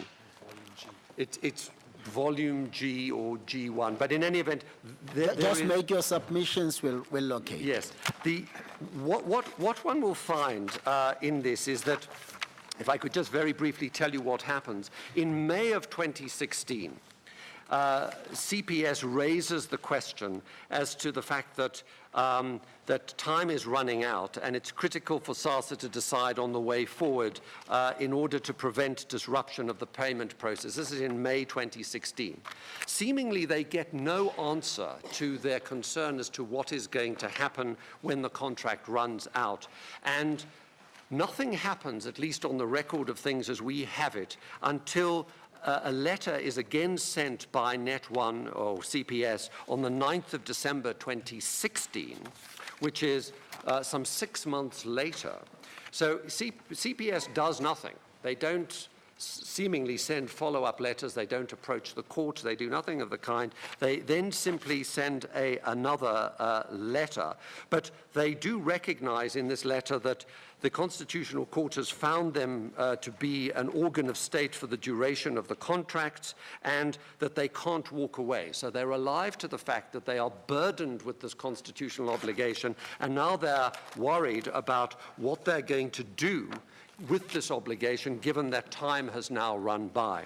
One of the things that they say, and this you will find at the end of their letter of the 9th of December, is that, and this is in the second last paragraph, they say that should you be of the view that the emergency and contingency plans described above are in line with SASA's transition plan and your vision for the future, please inform us by the 19th of December to ensure, A, these plans can be implemented, and B, for us to reschedule the liquidation of the CPS subsidiary. So they are positing to SASA that unless SASA acts, they have it in mind that they are going to liquidate the company and thus destroy the resources that will make it possible for them, saddled with this obligation, to discharge that obligation. So that's the first thing that they say. It stands in some contrast to what they say in their answering affidavit, where they talk about the fact that among the costs that this court should bear in mind is what they call an opportunity cost, which is to say they would be better able to use these resources applied to some other commercial opportunity rather than being held to an extended contract, which would suggest the opposite of liquidating the assets, but actually applying them to a different commercial end. So they are somewhat at odds with themselves. But what is then important is that on the 28th of December, 2 days before the end of the year, they then write another letter to SASA. And this has some, we would submit, quite clear and explicit efforts on their part to use bargaining power to secure terms and conditions favourable to them, which is precisely the risk that this court recognised in All Pay 2 and which it sought to eliminate as an ability of an incumbent to exact special terms through its bargaining power. What they say in the third paragraph at page of this letter on the 28th of December is that, as mentioned in my letter to the Minister, we can accommodate your first request as long as we finalise a new contractual arrangement before January the 1st. So they come along and they say, on the 28th of December, basically you've got 2 days to finalise this agreement. A party who lacks negotiating power could never make such a threat, and this is a clear manifestation of their power, and it's precisely this kind of power which we submit the court must seek to discipline. But what they then go on to say is, as we commence the closing down of CPS, exactly in accordance with what they claimed about liquidation, our service levels will gradually approach those stipulated in the service level agreement due to the reallocation of CPS staff. And then they say this: we hope this return, in inverted commas, to standard service levels will not cause any major disturbance or create any unwarranted burdens for beneficiaries. So they're basically saying we're going to start tailoring down our services, and we hope, but don't assure or say, but rest assured beneficiaries are safe. They say we hope it won't cause major disturbances. Again, there is an implicit threat that rests within that sentence.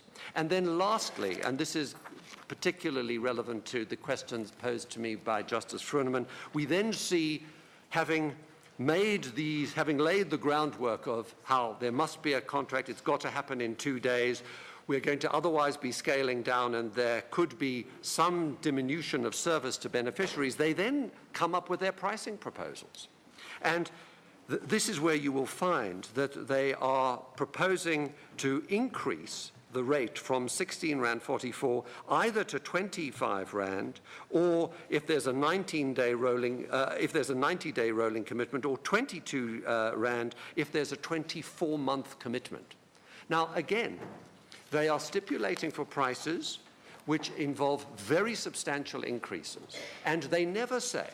But of course, because we carry constitutional obligations, we are telling you that we ask for these prices because there is no benefit. There is no profit. This simply covers our costs. They don't say it. They don't say it in these letters, and they never say it in the affidavits before this court. You said 24 months is 20 rands. 24 months is 22 rands. And then 25 is for what? 90-day rolling commitment is 25 rand. And just to give you some sense as to what that means of an increase, that is the difference between 800 million and approximately 1.2 billion rand. We are talking about enormous sums of money. It looks modest when you express it as an amount per beneficiary. But if you talk about the increments over the contract, we are talking about the disposition of huge amounts of public resources through a bargaining position that is being taken. Mr. Interrata, sorry to interrupt you, but where is this leading to? Where does it take us to? I had asked for it. The Chief Justice asked me to indicate where in the papers we would find.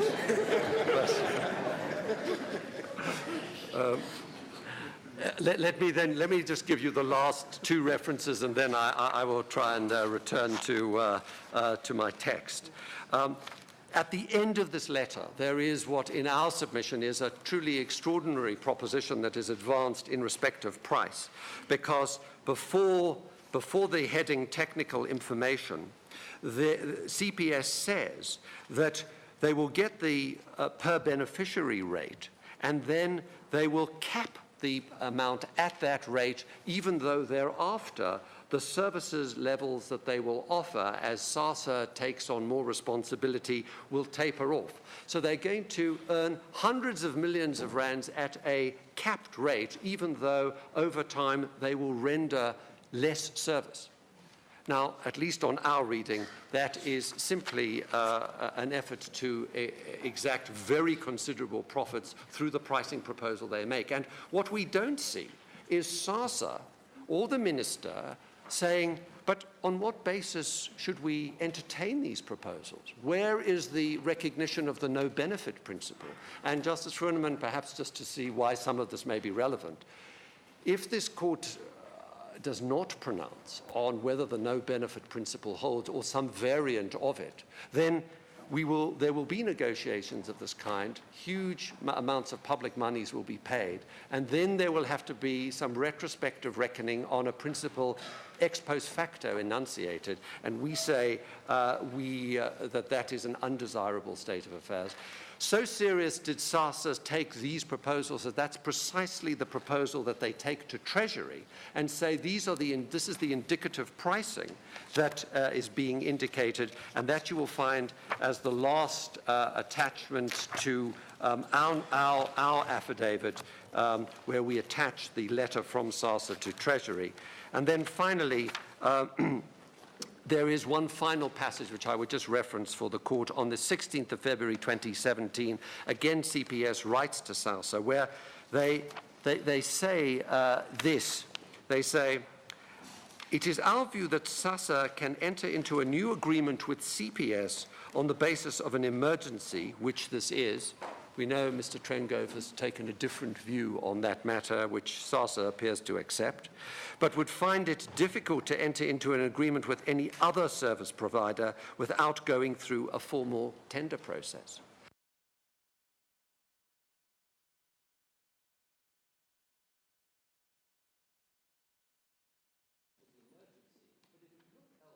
You'll have to go through a formal process, so you must deal with us, and by the way, you must deal with us quickly and on the terms that we've proposed, because you have no alternative. And it's precisely to remedy the gun to the head that CPS is again seeking to use for the purposes of exacting commercial advantage that we say should occasion this court's concern and proper remedies to prevent that form of abuse taking place when CPS discharges its constitutional obligation.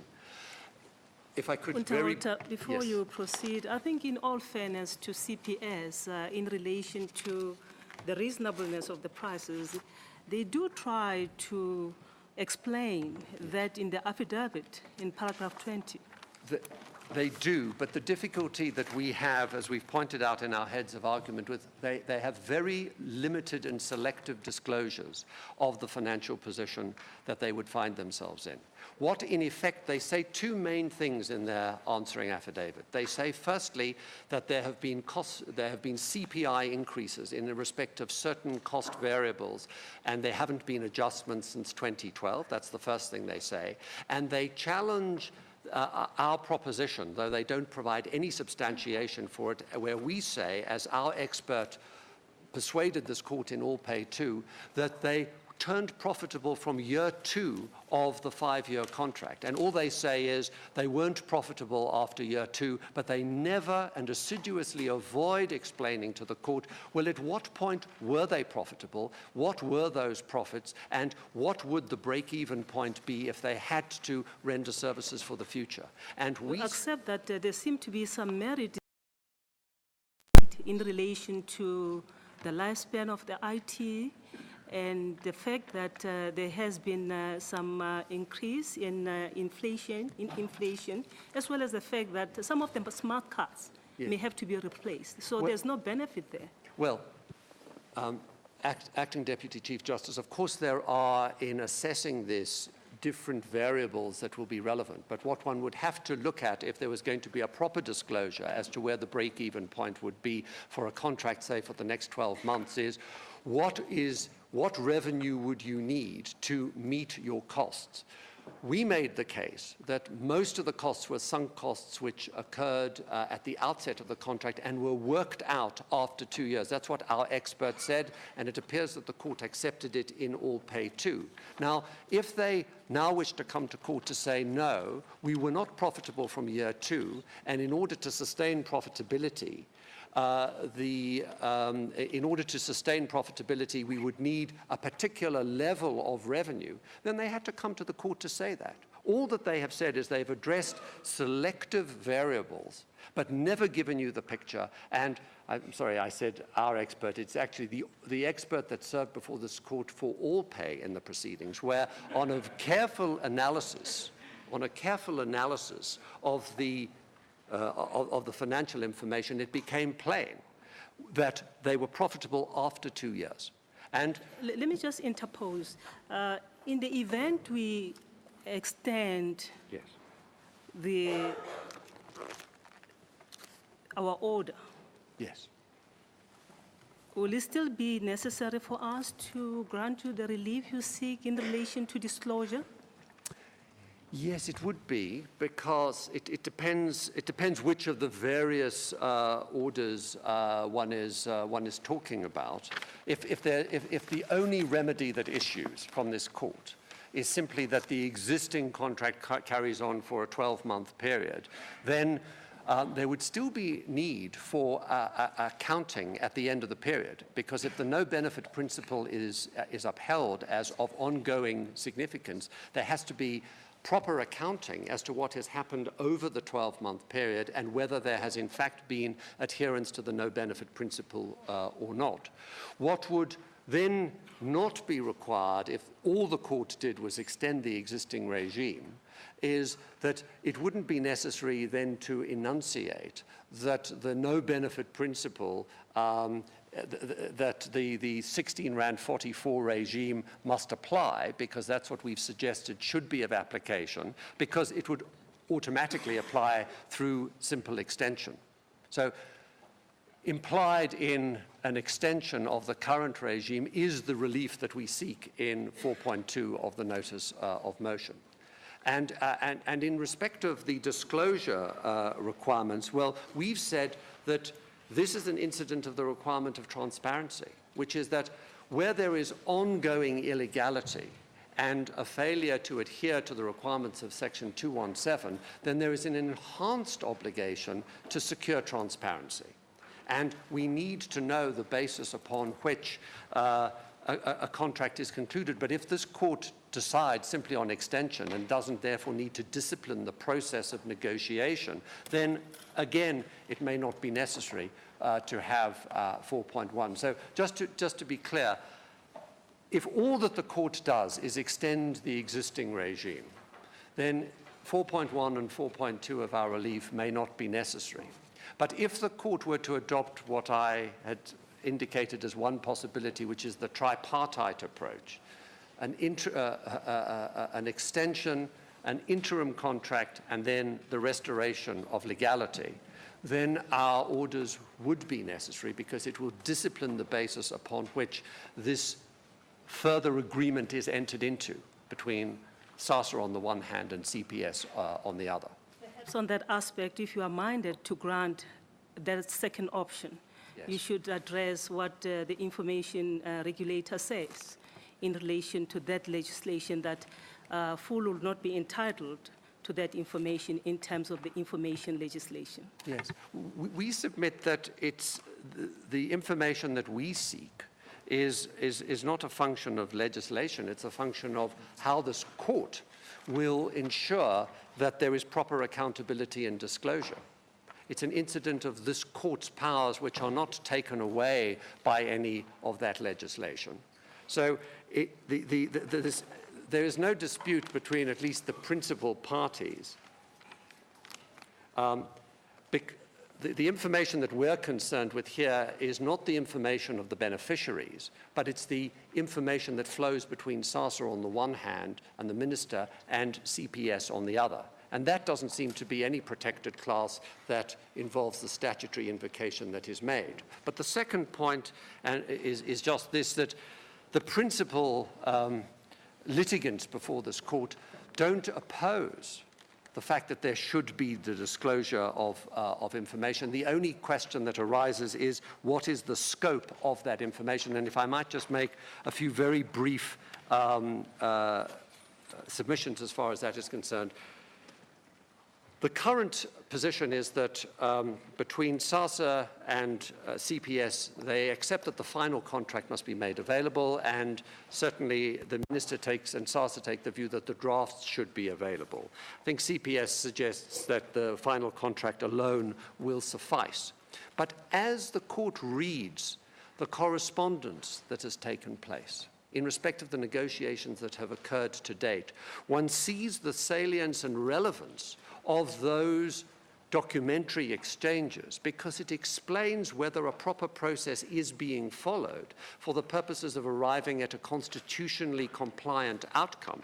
And we submit that that is why the order that we seek is the correct order, because it's equivalent to the record that is necessary for the purposes of understanding how the parties have positioned themselves one against the other for the purposes of achieving a constitutionally compliant outcome. And that's why we say that... You have answered my question, Mr. Yes, Unterholzer. and that's why we say the scope of the order is warranted. Yes. Mr. Unterholzer, your time is up. I'm sorry, Chief Justice. There are many Indeed. counsel yet to make submissions. It's going to be a very long day. No, indeed. And we have your submissions in writing. Yes. Anything you particularly want to highlight? Yes, highlight. If I might just in conclusion, because the one issue which does appear to have significantly exercised both the Minister and CPS is our price cap remedy in respect of the adherence to the 16 Rand 44 price. And we just make two submissions which we would emphasize about that.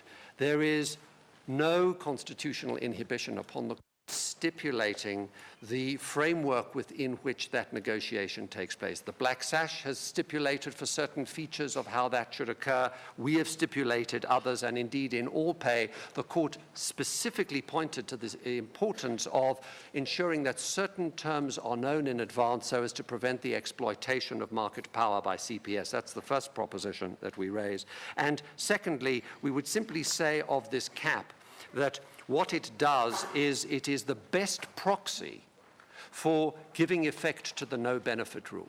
It's imperfect, but it is the best proxy that we have. Once you talk about a new contract, can you really talk about the no-benefit rule? Well, it's an altogether new ball game.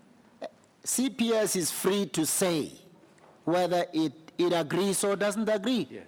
It is free to refuse to be a party to that agreement.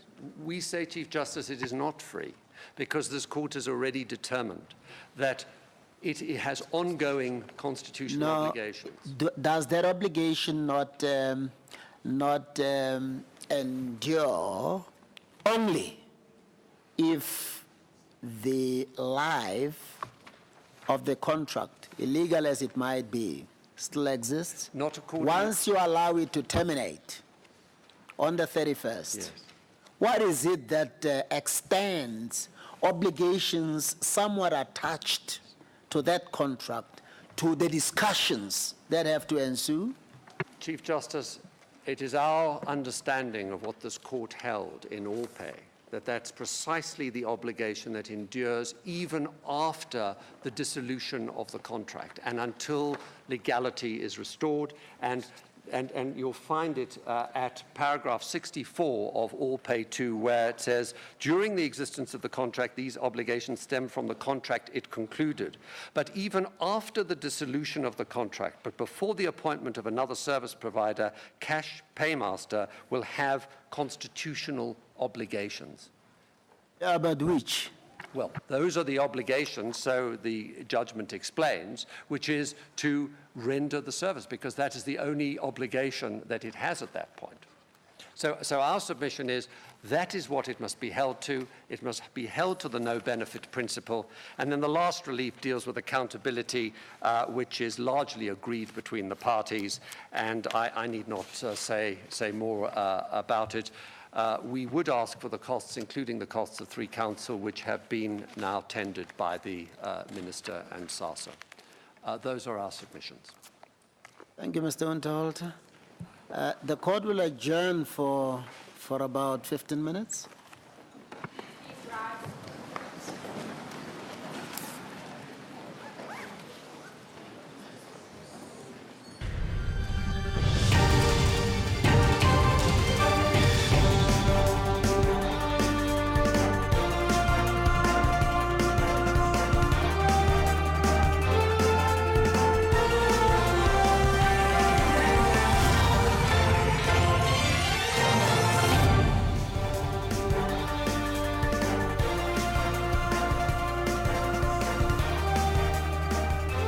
Very good afternoon. You're with the Midday Report. Let's take a quick look at what's coming up in your headlines. Well, all eyes on the Constitutional Court, where the payments of the social grants is under the spotlight. We'll take a look at exactly what's been coming up out of that. Also, the Deputy President, Cyril Ramaphosa, is expected to appear before the National Council of Provinces to answer questions on a number of issues, including the SASA saga. And we'll also bring you some sports news. The ABSA Premiership defending champions Mamelodi Sundowns are still winless in the league this month. That's coming up in your sports news. Well, starting at the Constitutional Court, which has been hearing an application from human rights organisation Black Sash to seek the reinstatement of the oversight role of the Court of the payment of social grants. Black Sash called on Cash Paymaster Services to hand over its entire database of social grant beneficiaries to Social Security Agency SASA. Outside the court, there are two groups of supporters, one from the ANC Women's League for SASA and the other supporting a Black Sash. The organisation wants answers on the new grants distribution deal between SASA and CPS. Black Sash advocate Jeff Budlender accused SASA of failing to carry out its obligation.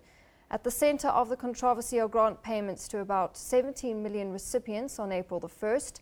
Net1 UPS, the parent company of CPS, has warned that if it does not sign a new interim contract with SASA and Treasury today, the beneficiaries will not get their grants by the 1st of next month.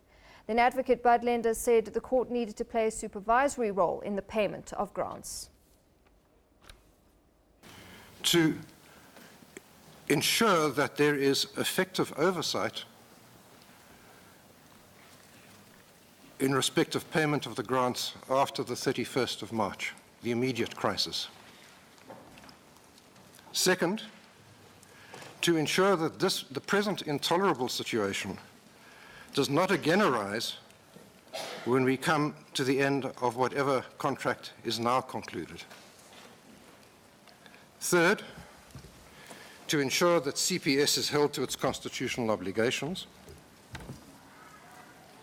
And fourth, to protect beneficiaries against the abuse of their personal information. Well, the possibility of SASA taking over the payment of social grants at some stage was also discussed.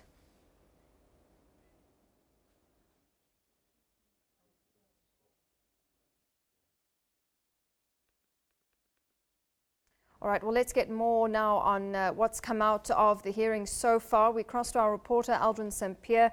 Aldrin, a very good afternoon to you. So essentially, this has been about the legality of the contract and trying to get the court to play an oversight role in this, but also getting the CPS contract extended. I have to just before I speak to you now, I just have to indicate that I'm struggling to get the question that you spoke about or the question that you asked earlier on.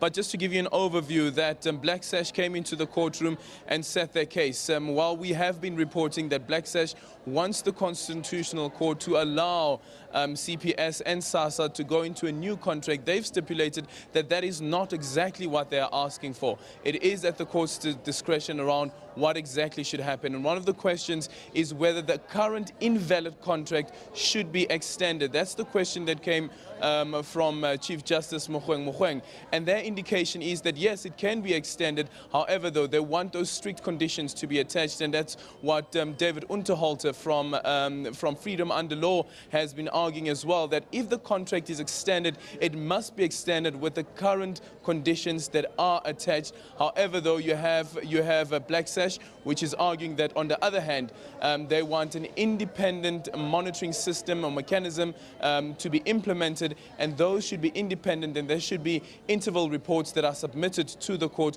with regards to the SASA deal and appointing of a new subsidiary or service provider for the council. And then we had Justice Besan Kabinde, who spoke about the quasi-judicial role that CPS plays. Because remember that from Froneman's judgment back in 2014 and 2013, where he spoke about the quasi-judicial role that CPS plays as a member of, as an organ of the state, whether this court has the power to say that the contract should be extended in its current condition. And then we heard from Black Sash saying that that's okay, that can happen. This court does have the power to do exactly that. The other issue that was raised by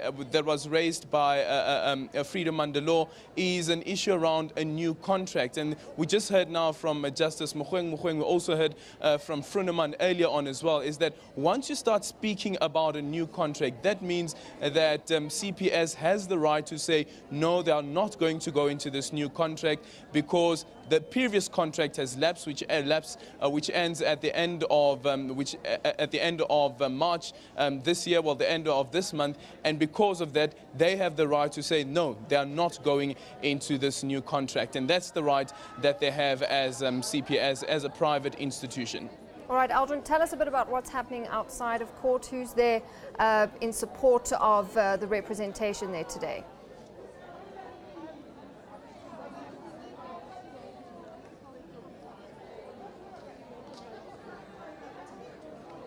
All right, we seem to be having problems with Aldrin's line, but Aldrin Sampier live from the Concourt in Johannesburg as we're expecting those representations to continue. They're on about a 15-minute break. We'll take you back live to the Concourt as soon as that gets underway.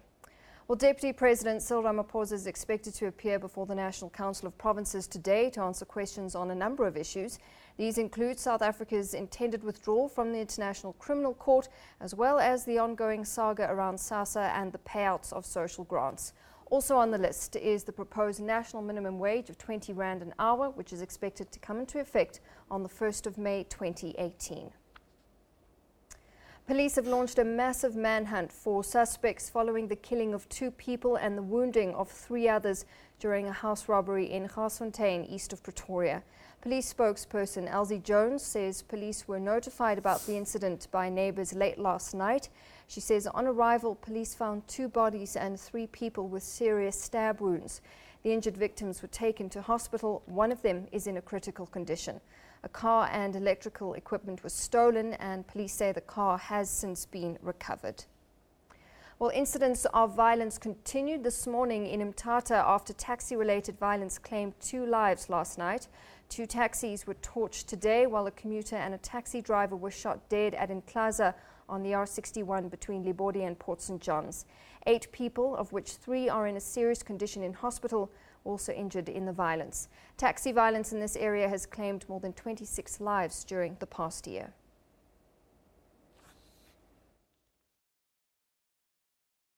The police and the fire brigade had their hands full. Commuters were inconvenienced. We have children who use these taxis. We worried. I'm fetching mine. Hawkers in the town also went on the rampage this morning in protest against the municipality. Their business caravans were towed away last night.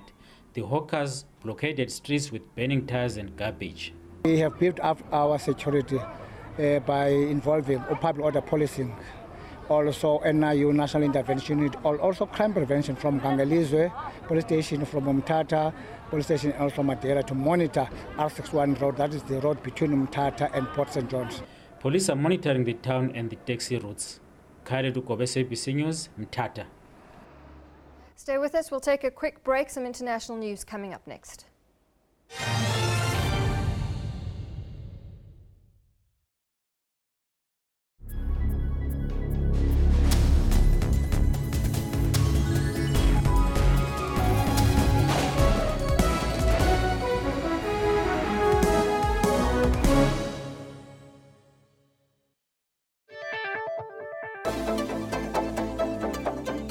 As a transgender activist, do you feel welcome? Are you free here in South Africa? In South Africa, we think that 1994 just took an eraser and erased a lot of the issues of apartheid. What is the difference between you and me?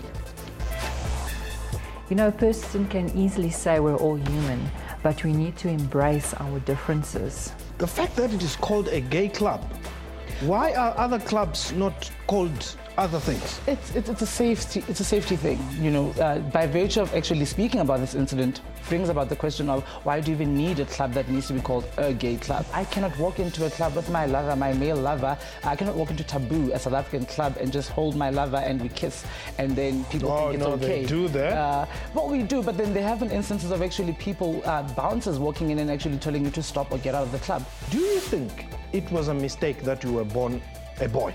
I've come to, not to peace with my body, but I've accepted myself where I am completely. Somebody may say you are lying, because if you have accepted yourself completely as you are, you would be the boy that your mom gave birth to. I can self-actualize. I can become what I want to be at the end of the day.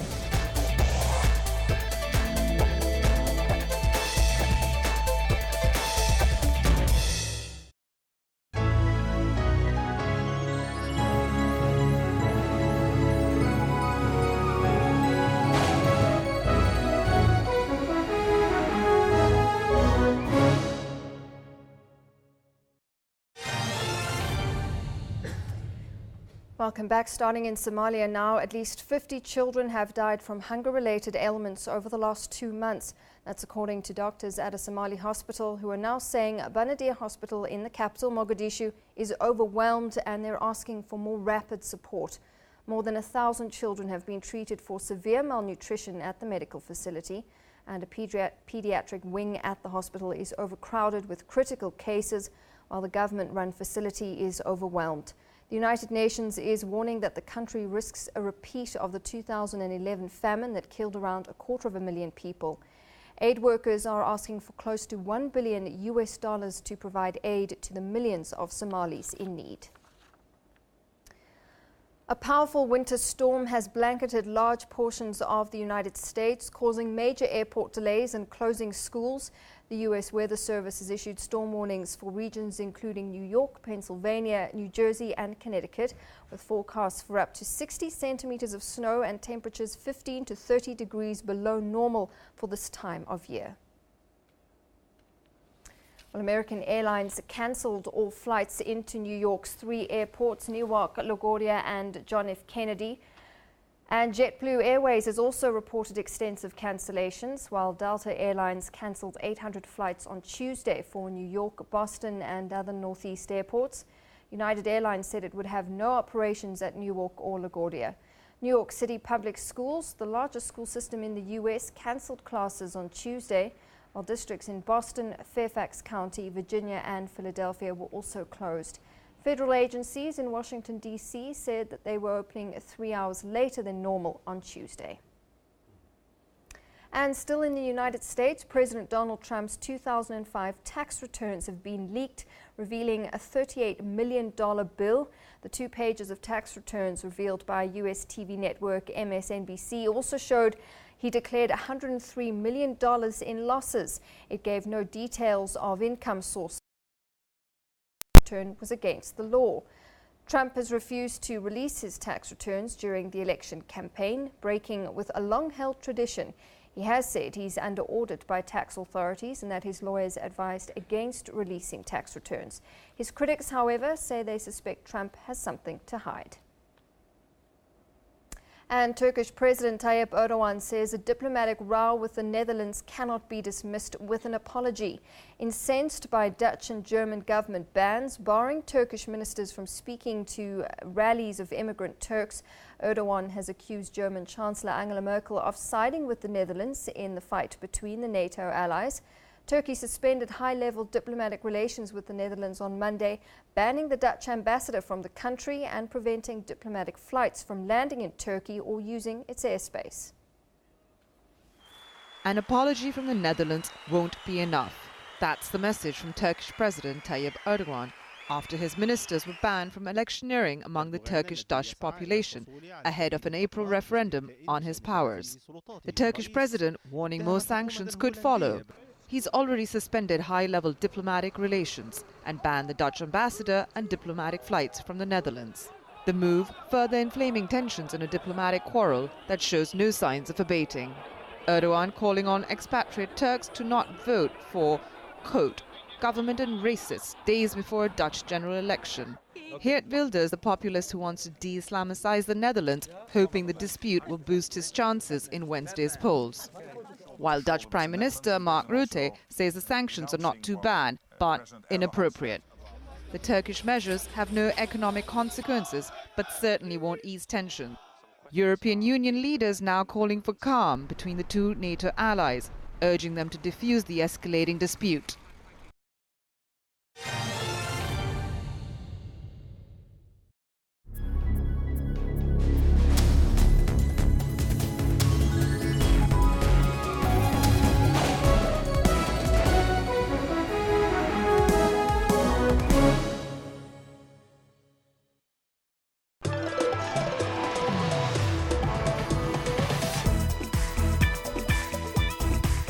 This story is about what happens when we put our differences aside and we come together as a human race. Salt makes its way out of the kitchen into the art studio. Normally, salt is for food and stuff. Past couple of months, I've grown so much and I'm just ready to impart what I've learned to the next Miss South Africa. I wasn't expecting this. It's a once-in-a-lifetime opportunity. I'm feeling so overwhelmed. For your weekly dose of entertainment news, tune into Trends every Saturday from 12 to 1.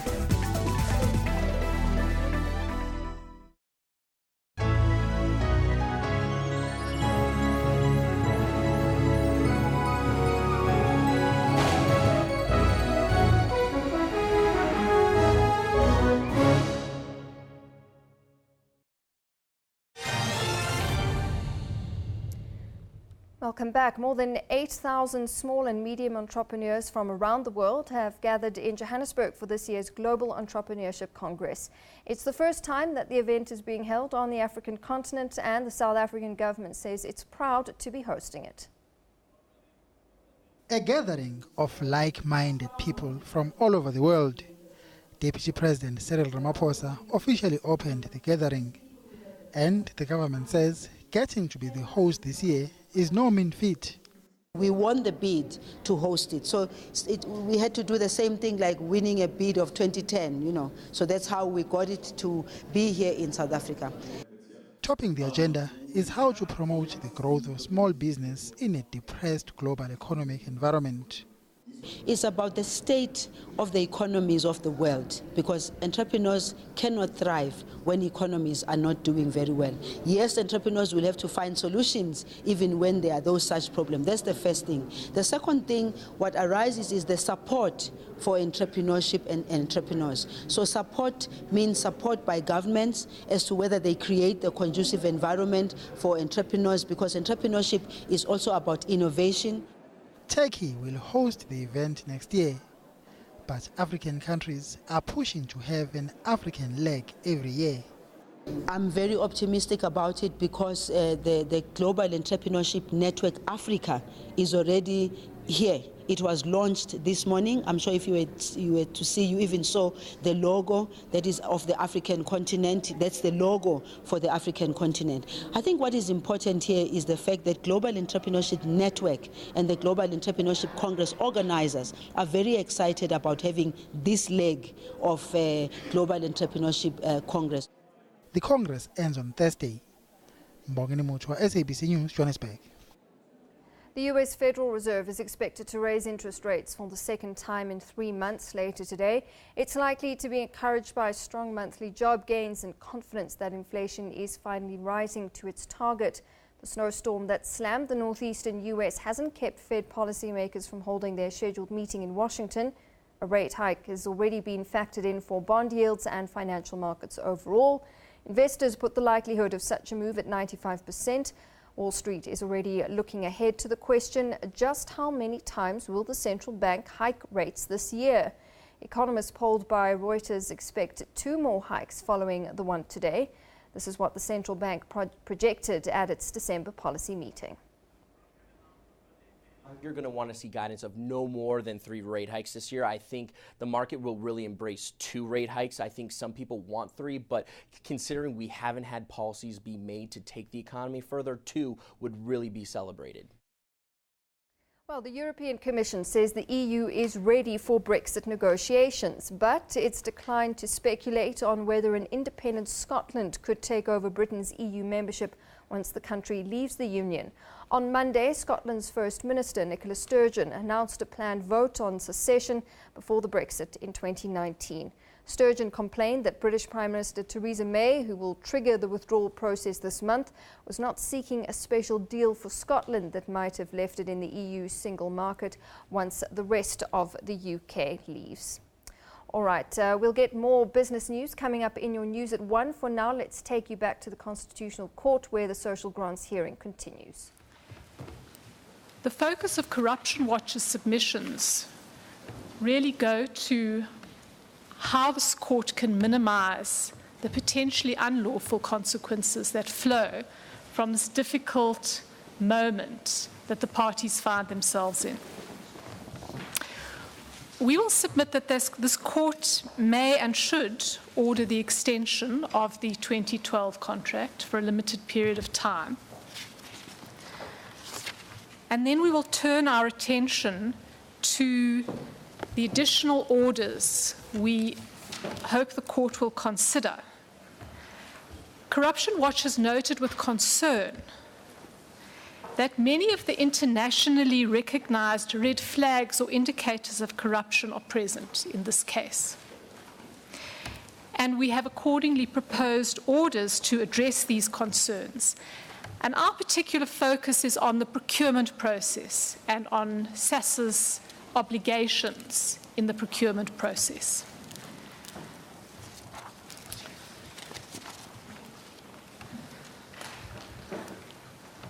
Our view is this court may and must extend the period of invalidity of the 2012 contract. We endorse the submissions of Mr. Unterhalter before us that All Pay 2 lays the groundwork for that between paragraphs 52 and 59, where the court pointed out in particular that Section 239 of the Constitution, in defining an organ of state, refers not only to organs of state, but to any other functionary or institution that is exercising power in terms of legislation. That is CPS in this moment, and that is one of the sources for the court's power to extend the contract in the manner that's been discussed.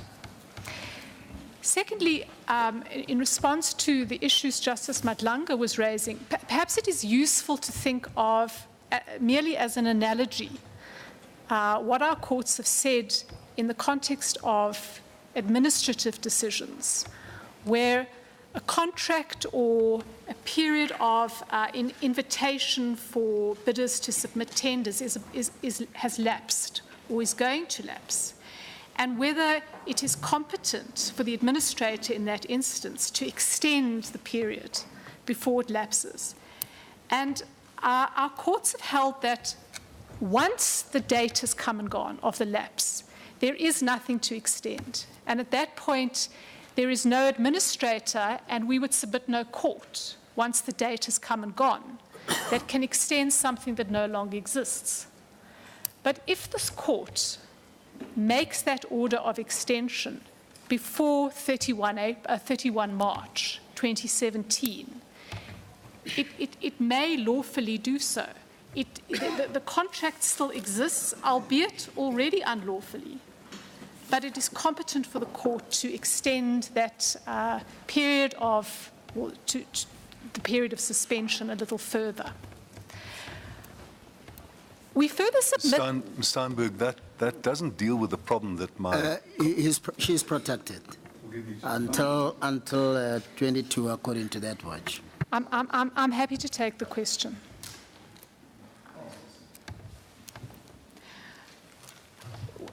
We say that the court should embark on this course of action because what it avoids is for the parties to make an arrangement that would otherwise most certainly be unlawful. It would prevent Treasury from having to approve an exemption that we know is unlawful, must necessarily be unlawful.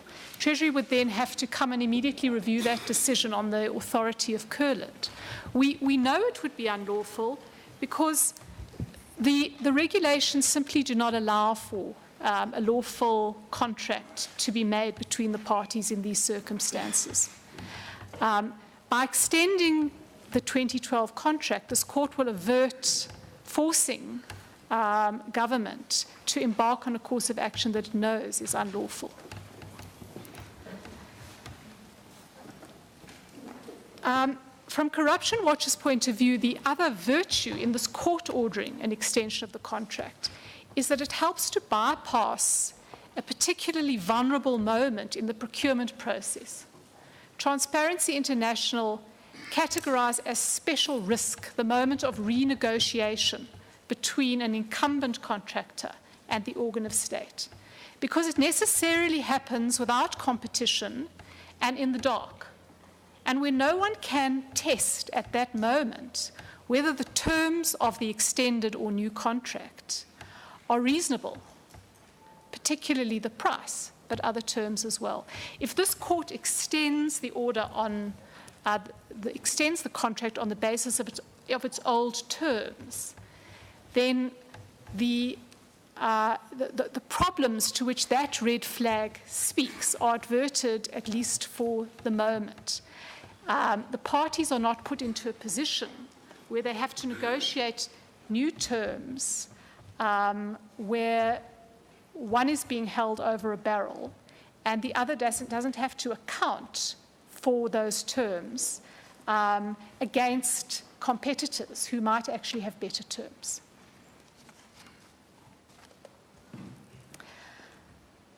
Corruption Watch's concern, however, is that in doing so, this court must look forward to promote maximum accountability, transparency, and further investigation. Section 38 of the Constitution speaks not only of rights that have been infringed, but rights that are threatened. And we submit that we're in that terrain right now. And that perhaps is another source of this court's power as it orders the path going forward. We're in the terrain of rights that are under threat, the rights of beneficiaries, but the rights of the public too, who have a right to lawful procurement process and to the public purse not being abused.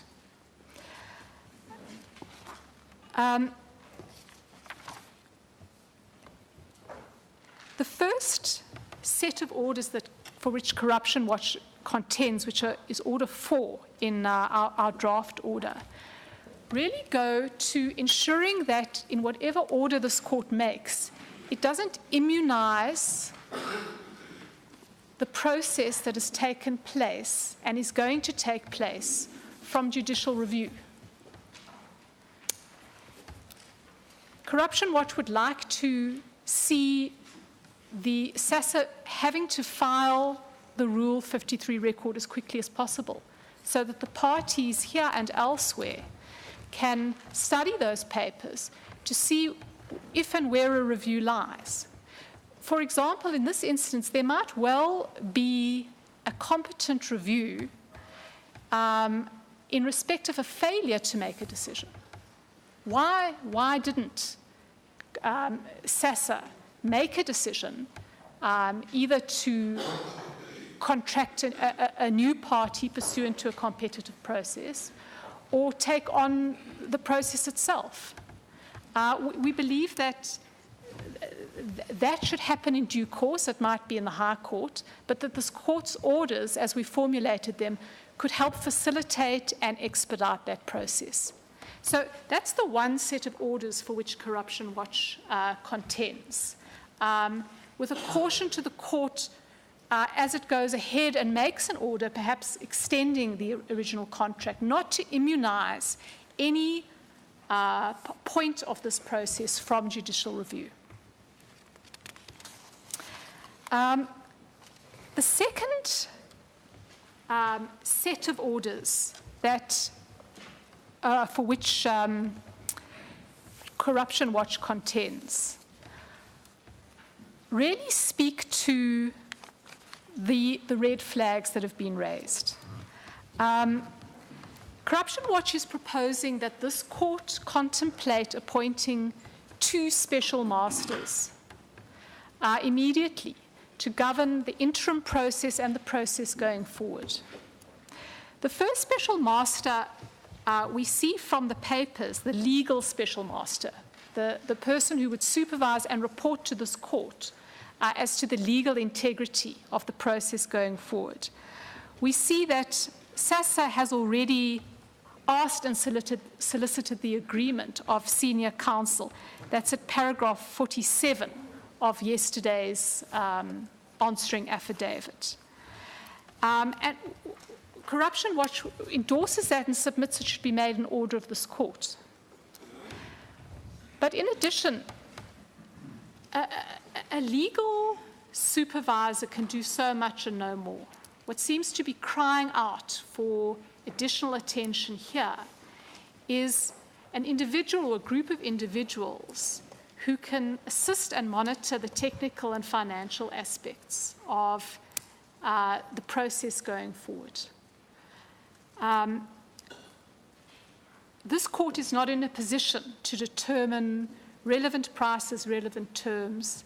What it will require going forward is somebody to monitor and report in a fashion better than the fashion that SASSA monitored and reported before this court following All Pay 2. That process clearly isn't enough. SASSA managed to frustrate that court order. So merely repeating the terms of that court order, in our view, is just simply insufficient. There need to My be brother Justice Cameron has a question for you. The 10 minutes is up. Thank you, Chief Justice. Ms. Steinberg, I want to return to the point that the debate between the Chief Justice and my colleague Madlanga with Mr. Unthalter. And the submission is that we can extend the period of suspension of a contract which has expired, which expires in 16 days' time. And I find, as implied in the questions to Mr. Unthalter, a certain incoherence in that. And I also don't think that Zondi applies, because when you declare legislation invalid, legislation has an open-ended prospective validity which you can impose an extended suspension on. But the nub is this: isn't it better for the court to say, to get to the outcome that you and Mr. Unthalter and Mr. Badlander propose, to be candid and say we are imposing on CPS for a host of reasons a contract which did come to an end, but we're requiring it for profound constitutional reasons in the present emergency to continue for a specified period? Isn't that more candid than doing some very elaborate footwork about extending suspensions and so on? Justice Cameron, in that formulation, would the applicable terms be those of the old contract? Precisely. But then the court would be candid and would say we are not extending a period of suspension because the contract that was whose invalidity was suspended has gone. But we are, for overwhelmingly persuasive reason, requiring CPS to continue as a constitutional agent on the previous terms. With respect, that is a more elegant solution. I think it's less elegant than Mr. Unthalter's, but it might be more candid. From Corruption Watch's point of view, it would serve the purpose of avoiding the National Treasury from having to enter into what it knows to be, what it's been told by senior counsel would be an unlawful contract. And it would also, as I submitted earlier, circumvent that vulnerable moment of renegotiation.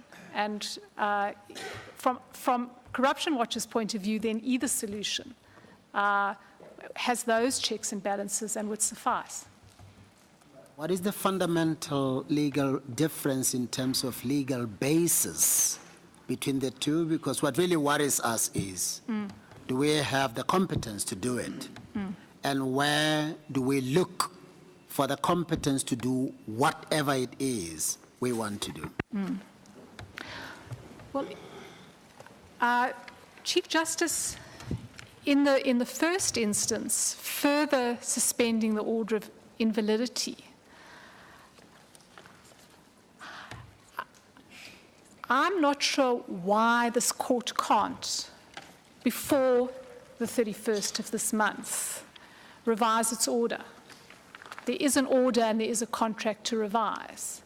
And the court's power to do so would be the same power it had in the first instance, to suspend the period of invalidity. Can we do so when we are aware that the contract is due to expire, come to an end on the 31st of March? Was that a concern here? Justice Mhlantla, I don't have a clear answer to that. The best analogy I could come up with was one in the administrative context, where as long as the order and the contract are extant, there is something to extend. If it's in the interest of protecting threatened rights, this court had said repeatedly it can craft novel remedies. I can't make any clearer submissions than that. The value of Justice Cameron's alternative is that it avoids that conundrum. And really, the question there, as I understand it, is does this court have the power to order a contract between two parties, one of whom is notionally a private party? For those purposes, we should perhaps assume that CPS is not a private party on the authority of All Pay 2, which says that for these purposes, we must understand it as an organ of state. And Section 239 says as much. For these purposes, it's an organ of state. So the question is, can this court impose a contract on two organs of state in order to avert a constitutional crisis? Ms. Sternberg, what you and your colleagues will realize is that this is one of the difficulties that we have, and that is why we'll keep on posing the questions, and we hope some of your colleagues take notice and they will seize the moment to make submissions. You see, I need to know, and I think so do all of my colleagues,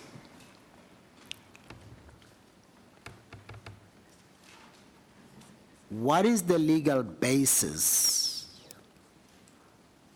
that allows you to opt for one of the two, but does not allow you to opt for both, any one of the two that you may choose to? In other words, does the law permit you to only choose the option of, in quotes, renegotiating the contract or negotiating a contract or extending the contract, or does it also allow you to extend the suspension? Once we get the legal basis fine, then we'll exercise our choices easily. Chief Justice, I'm not sure I can take my submissions any further than I have. After all, you may not have come prepared for that question. It's something that we just thought through now. We had not come prepared for that. What we are certain of is that the parties can't lawfully make that contract. We can't make submissions. At this point, at this level of consideration, we don't see a legal impediment to either of those two solutions. May maybe come up with a lifeline, if I'm right. If accountability is indeed a central value of our Constitution, shouldn't we have regard to Section 195, dealing with public administration, taking into account the fact that CPS is an organ of state, and we consider the constitutional principles set out in 195, including that the people's needs must be responded to. Indeed, Justice Nkabinda, I'm not sure that Section 95 provides the court with the source of power to order a contract, however. It speaks to the need for it, but I'm not sure that it founds the court's power to do so, if that is the question that's being asked. I'm not sure it makes it lawful. Will that ever, supposing we are minded to extending, will we not consider those principles, even if we don't extending the contract? Yeah, indeed, Justice Binder. I think on either option, Section 95 must be taken into account. Ms. Steinberg, I'm sorry. Would I be wrong to think that any of the two options which were put to you, any of them, has the effect of extending the contract? Either we say we're extending the suspension, on the other hand, which will have the effect of keeping alive the unlawful contract beyond its term. Or we say we're extending the obligation, but on the same terms of that contract. Isn't it the same thing? The effect, Justice Jafta, is the same. It's the basis for that extension that differs. As I understand, the questions troubling the court is not the effect, but it's finding the proper basis to achieve that effect. Yes, that's part of it, but one part of it is why would you have to choose one instead of the other if they have the same effect? Well, is the court not going to have to say either we are further suspending our declaration of invalidity, or we are ordering the conclusion of a new contract that mirrors the terms of the old one? That's true, but we can't do both. We have to choose one. So the issue is, what would be the basis of choosing the one instead of the other? But the overarching problem